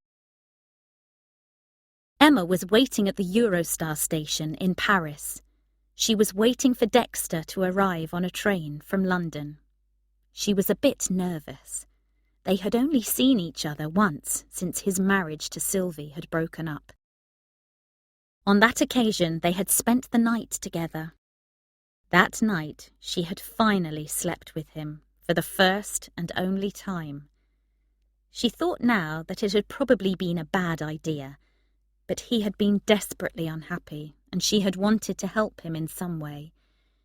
They'd both been a bit drunk.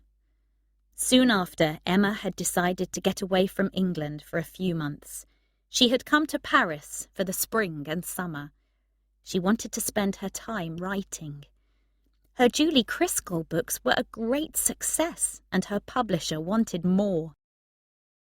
Now Dexter was coming to visit her for a few days, and she hoped that they could both forget about that night and be good friends again. But she had something to tell Dexter, and she was worried. The train arrived, and a few moments later Emma saw Dexter walking towards her. He was carrying a book. He looked terrible. He'd lost weight, and his clothes were untidy and too big for him. He looked desperately tired. The end of his marriage to Sylvie had hurt Dexter a lot. Their divorce was going to be made final soon. Sylvie and Jasmine had now gone to live with Callum O'Neill. That had made it worse for Dexter, of course. "You didn't have to meet me," Dexter said. "Of course I had to meet you," she said, smiling. "You're a tourist." The two friends left the station and went to a cafe near the river. They sat down at a table outside it, and Emma ordered coffee for them. Dexter put the book he had been carrying on the table. It was a copy of Big Julie Criswell Against the Whole World. "It's great, Em," Dexter said. "I read it on the train. I really enjoyed it. It's the first novel I've finished in years. There were hundreds of copies in the bookshop at the station in London. I'm really proud of you." "Well, thanks for that, but it's really a book for 11 to 14-year-olds, Emma said. She laughed, but she was touched. "The publisher wants 2 more Julie Criswell books, and there's going to be a TV show based on them too," she went on. "I'm going to be—" She stopped when she saw Dexter's face and started to talk about something else. They drank their coffee, and then they walked through the busy streets to Emma's flat. As they walked, Dexter told Emma that he missed his daughter desperately. He saw her only once a fortnight, when Sylvie brought her to visit him. Emma's flat was on the 5th floor of an old building. They climbed the stairs and Emma opened the door. The flat was light and pleasant. Emma went to the kitchen and Dexter looked into the other rooms. There was only one bed in the flat. A big one. Dexter saw the bed, sighed deeply. Then he hurried to the kitchen and put his arms round Emma. He started to kiss her wildly, but after a moment she pushed him gently away. "Dex, I have to tell you something," Emma said. "I've got a friend here in Paris. His name's Jean-Pierre. I like him very much." Suddenly Dexter understood. "You're seeing another man," he said. "A French man." "Oh, right. But where am I going to sleep? I need to find a hotel, don't I? Or shall I just go back to London this evening?" "You can sleep here, Dex. I'll sleep at Jean-Pierre's flat," Emma said. Dexter just looked at her. "Oh, Dexter, what did you think was going to happen?" "Well, we're lovers, aren't we? I hope that you and I—" He stopped. "Oh, Emma, you can't—" "Dexter, you're jealous," Emma said, laughing. "I can't believe it. This is so strange. We were lovers for one night in 13 years. Think of all the girlfriends you've brought to see me. You always told me who you were sleeping with. You didn't expect me to be jealous of them. And now... But she couldn't go on. She saw the pain and the hopelessness in his eyes. She put her arms round him and kissed him gently. "Oh, Dexter," she said quietly, "I thought that I'd got rid of you. I thought that you weren't going to be my problem anymore. All right. I'll phone Jean-Pierre and tell him that I'm ill. But Dexter, if you ever treat me badly and go off with other people, I'll kill you. Do you understand?"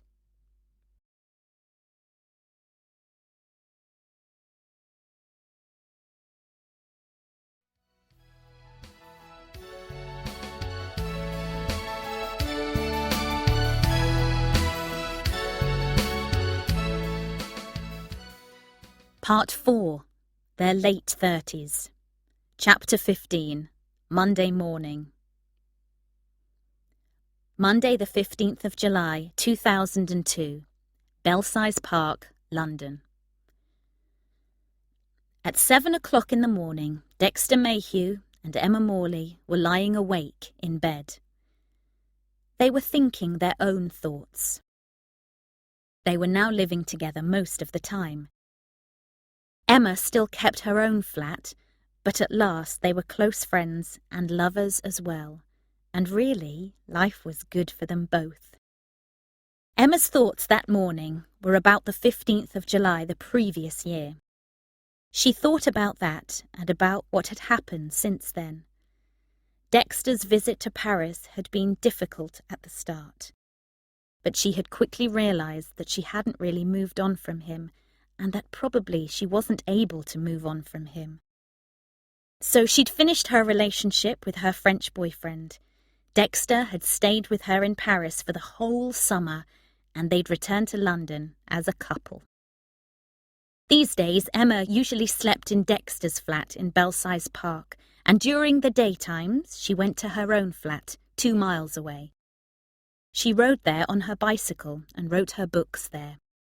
Emma's series of books about Julie Criscoll was selling very well. The television version of them was popular too, so Emma was almost rich now.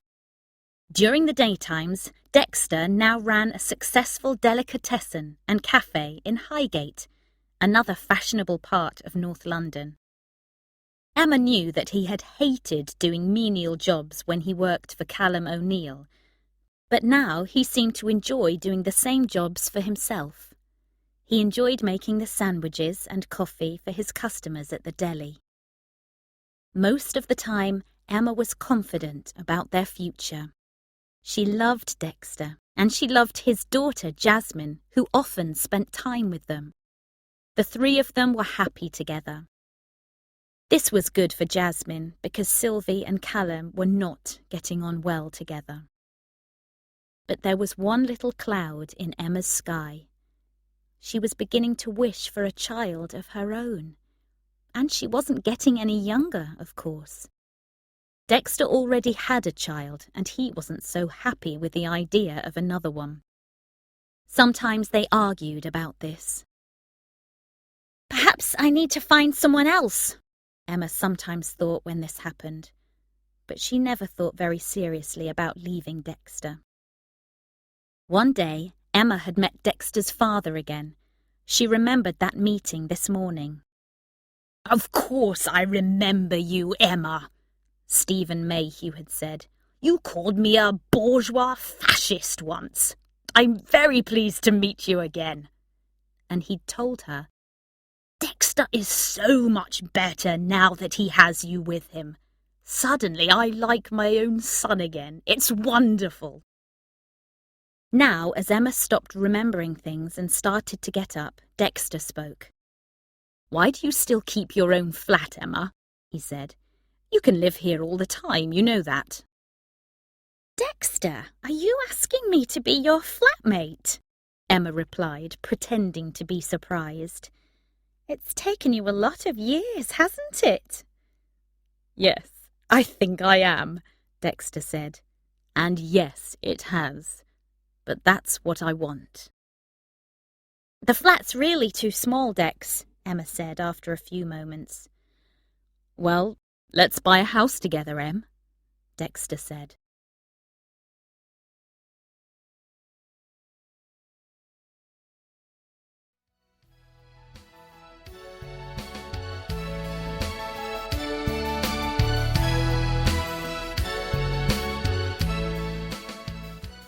Chapter 16.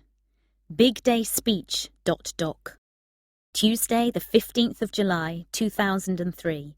Yorkshire, England.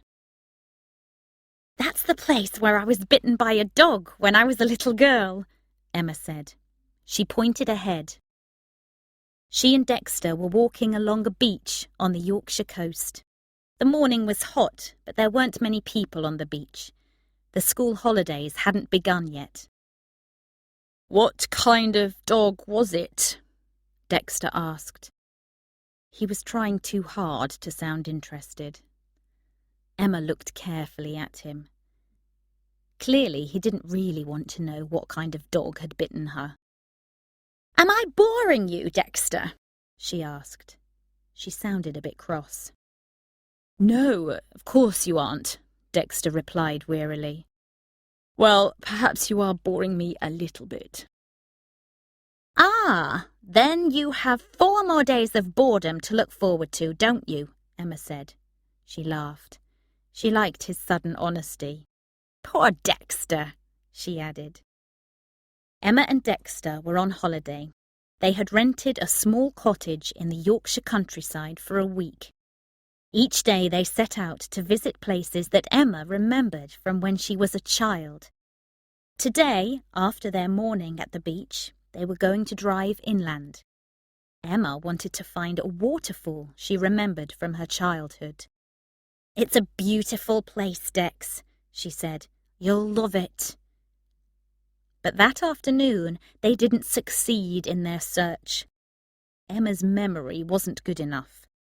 After an hour they hadn't found Emma's waterfall. So they found a pleasant spot in the sun and lay down on the grass. Soon Dexter was feeling a bit sleepy. "Look at that bird up there, Dex," Emma said suddenly, pointing to the sky. "What kind of bird is it? It's beautiful." Dexter did not look up. "I'm too young to be a bird watcher," he said. "Bird watching is for middle-aged people. And isn't bird watching a very bourgeois thing to do? Next, you'll want us to move to the country. Then you'll want us to cuddle in bed and call each other darling and go to the shops together." For a moment, Emma thought about Ian Whitehead. Calling him darling hadn't meant that she really loved him, had it? "After that, it's classical music, Beethoven and that kind of thing," Dexter went on. "I've seen it happen to people, Em. It's awful." Emma laughed and kissed him. "It does sound awful. Tell me again, why are we going to get married?" she said. "Well, we don't need to. We could cancel the wedding," Dexter said. "Yes, but we've paid for it now," Emma said. "Can we get our money back if we cancel it?" "I don't think so," Dexter replied. "Ah, well, we'd better get married then," said Emma. "I knew there was a reason." and she kissed him again. Then she closed her eyes and thought about their wedding. They had chosen a day in November for the ceremony. Only a few close friends were going to be there. And finally, she was going to be Emma Mayhew after all these years. "I'll marry you if you promise you'll never play golf," she whispered. That evening they went to bed early. Emma quickly went to sleep, but Dexter couldn't sleep, so he got up quietly and went downstairs. He was thinking about Emma and about their big day in November. He was going to make a speech at the wedding party. He needed it to be just right. Suddenly, he remembered something that Emma had once said to him. He turned on his laptop and opened a file. Then he looked into his heart and made some notes. My wedding speech. 1. I met Emma at university. 2. She called my dad a bourgeois fascist. 3. She can't cook. 4. We argue a lot, but laugh a lot too. 5. She's beautiful, but she doesn't believe it. 6. She gets on well with my lovely daughter, Jasmine. 7. She even gets on well with my ex-wife. Ha ha. Leave 5 seconds for laughter here. 8. Everyone loves her. 9. Our sudden romance lasted 15 years. 10. My wonderful mum loved Emma. Also. 11.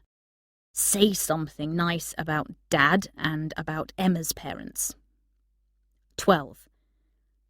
Say that it's my second wedding and I need to get it right this time, etc. He was reading what he had written when he heard Emma's footsteps on the stairs. He gave the file a name, Big Day Speech ... and closed it. "Sorry I fell asleep," Emma said from the bottom of the stairs. "But I'm awake now. What shall we do?" I think I'd like to play a board game, said Dexter, and smiled.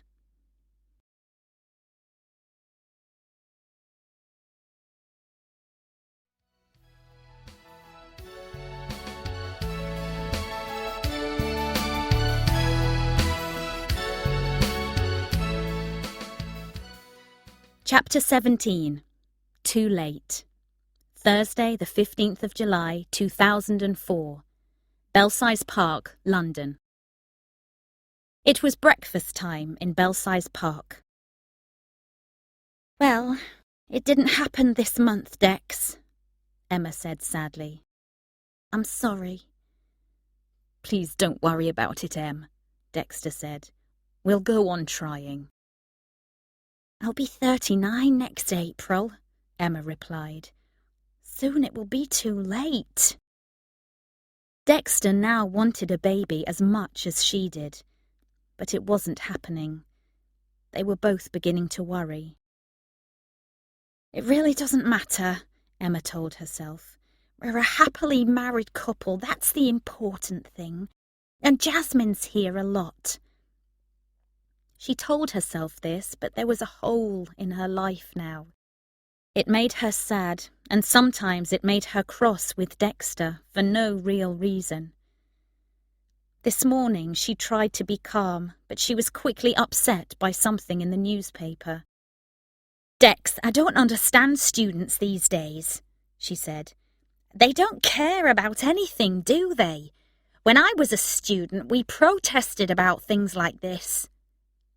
She put the newspaper down in front of him and pointed at a story.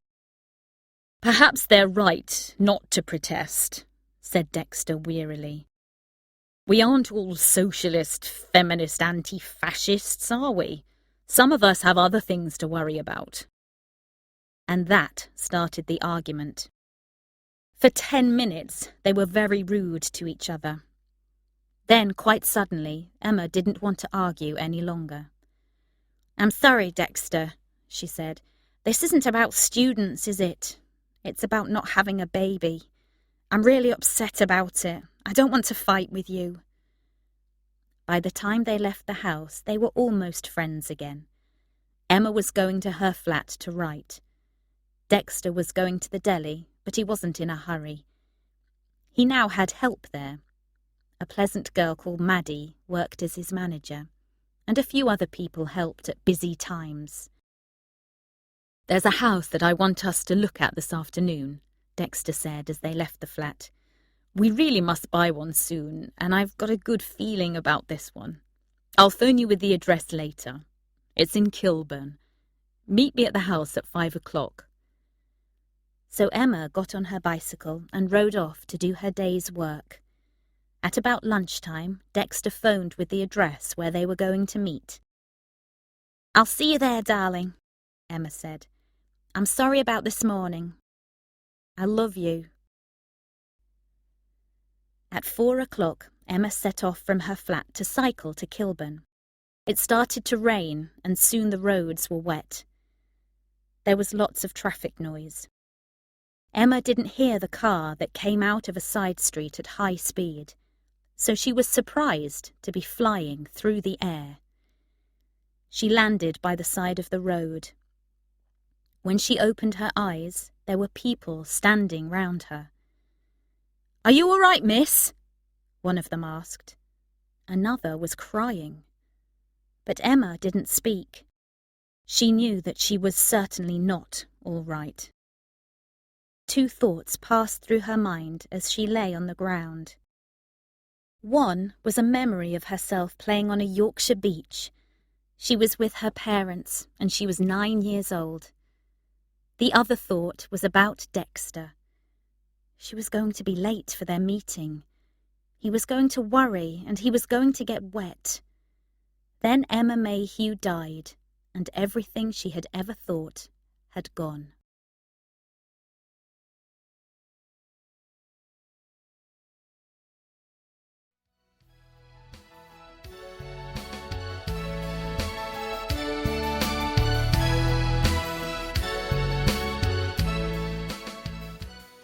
Part 5.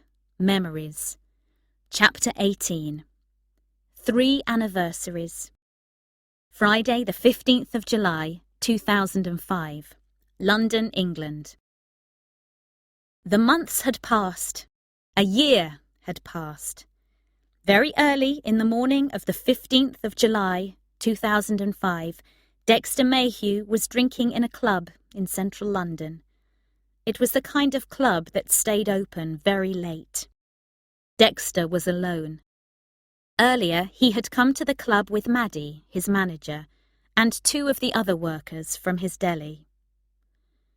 Dexter had wanted them all to drink to the memory of Emma at exactly midnight, at the beginning of her anniversary day. They had gladly come with him. But soon after midnight, the others had left the club. They needed to go home. Maddie had tried to make Dexter go home too, but he'd wanted to stay, and Maddie had left. Now Dexter was very drunk. Finally, Dexter left and walked to another club, where he continued drinking. Soon he got into a fight. He knew that he wasn't going to win the fight. He didn't want to win the fight. He wanted to die. The fight ended with Dexter lying unconscious in the street.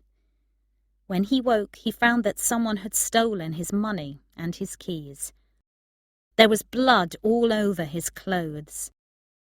Somehow he found his way back to Belsize Park, but outside his front door he realized that he couldn't get into the flat without his keys. He lay down and went to sleep on the ground. Sylvie found him unconscious there in the morning when she brought Jasmine for a visit. Sylvie had ended her relationship with Callum O'Neill, and Dexter now got on quite well with his ex-wife. When she found Dexter outside his door, she phoned his father. She had her own keys, so she took Dexter into the flat and washed him and found him some clean clothes.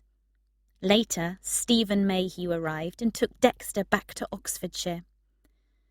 Now that they had both lost their wives, they understood each other better. Dexter's father was gentle with him.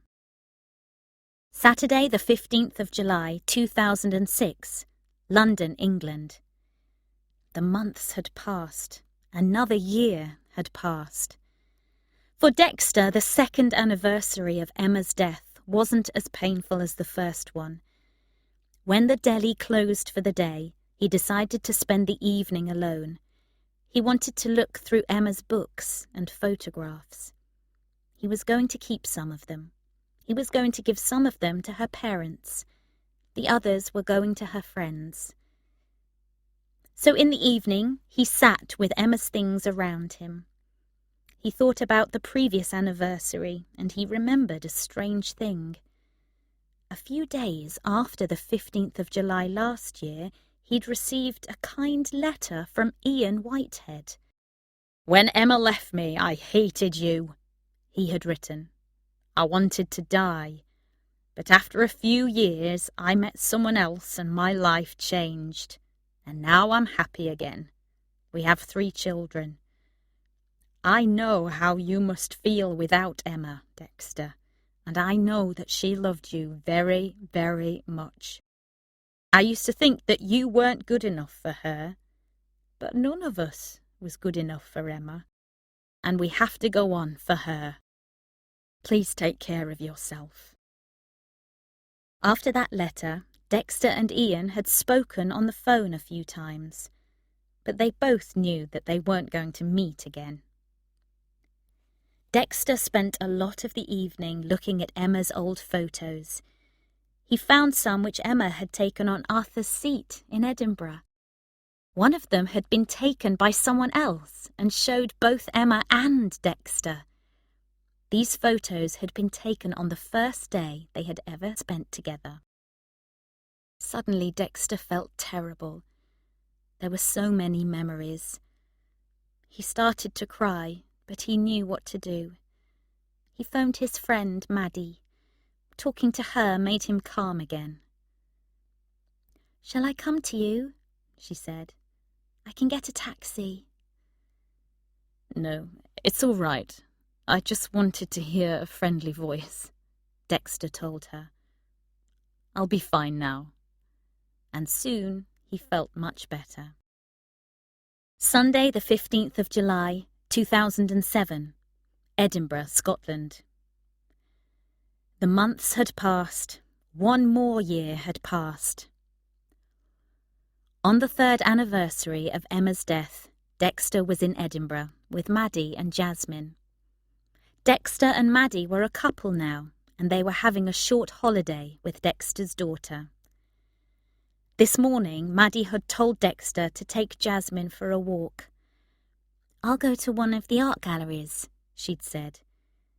She'd guessed that Dexter wanted to visit places from his past.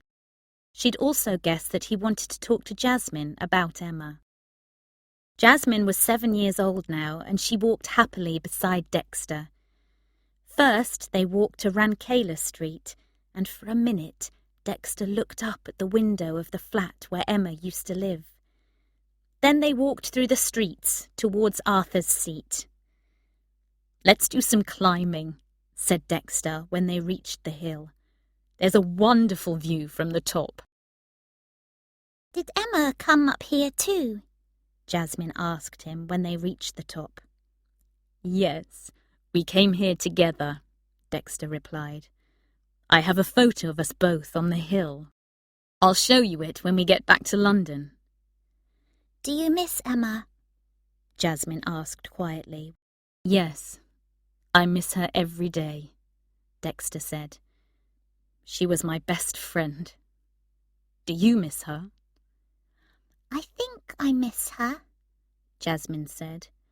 "But I was only 4 when she died. I don't remember her very well. She was nice, wasn't she?" "She was very nice," Dexter said. "Who's your best friend now, Daddy?" asked Jasmine.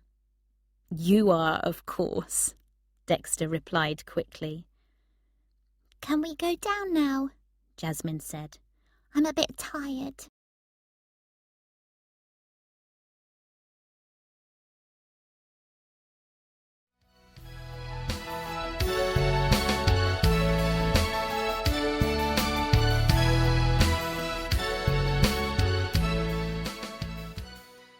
Chapter 19. The Past. Friday, the 15th of July, 1988. Edinburgh, Scotland. Have you had someone in your room all night? Tilly Killick asked when Emma Morley entered the kitchen in their flat that morning.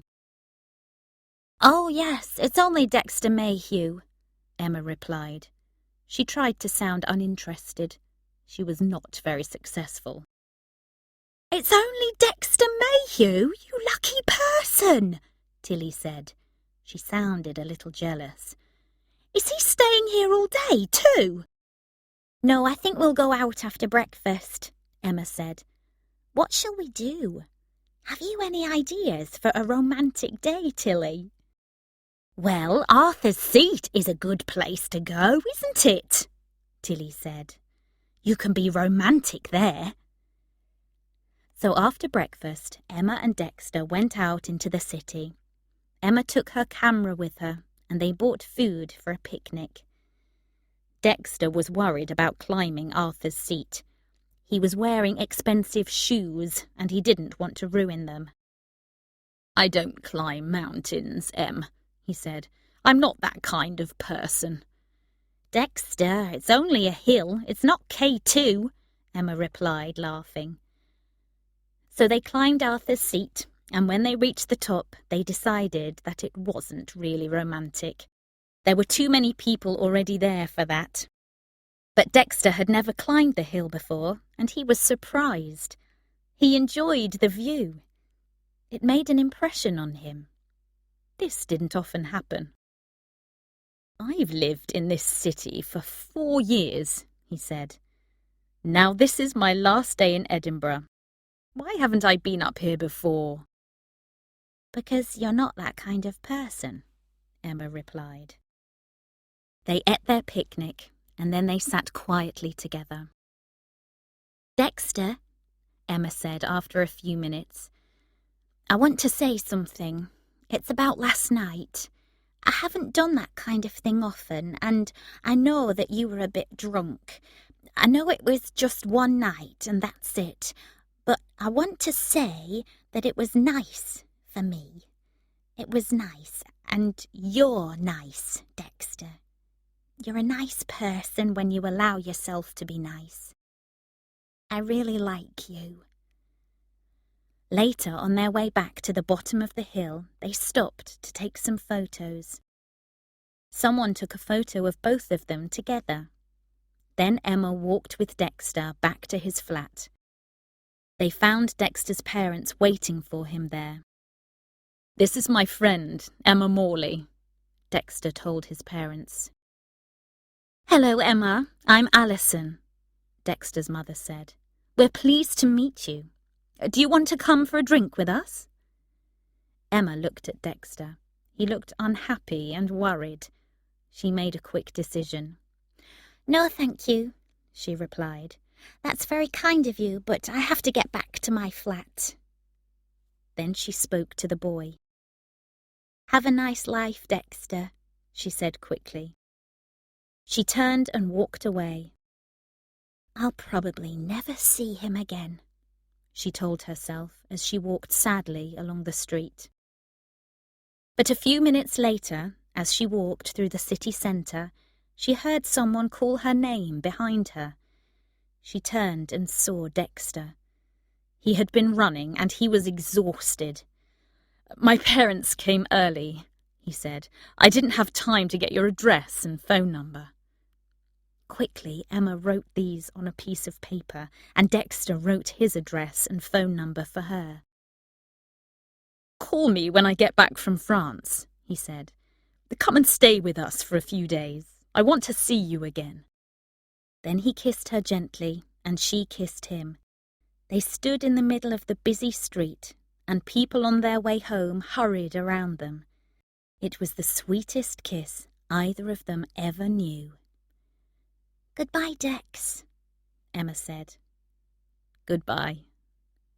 "Goodbye. Goodbye."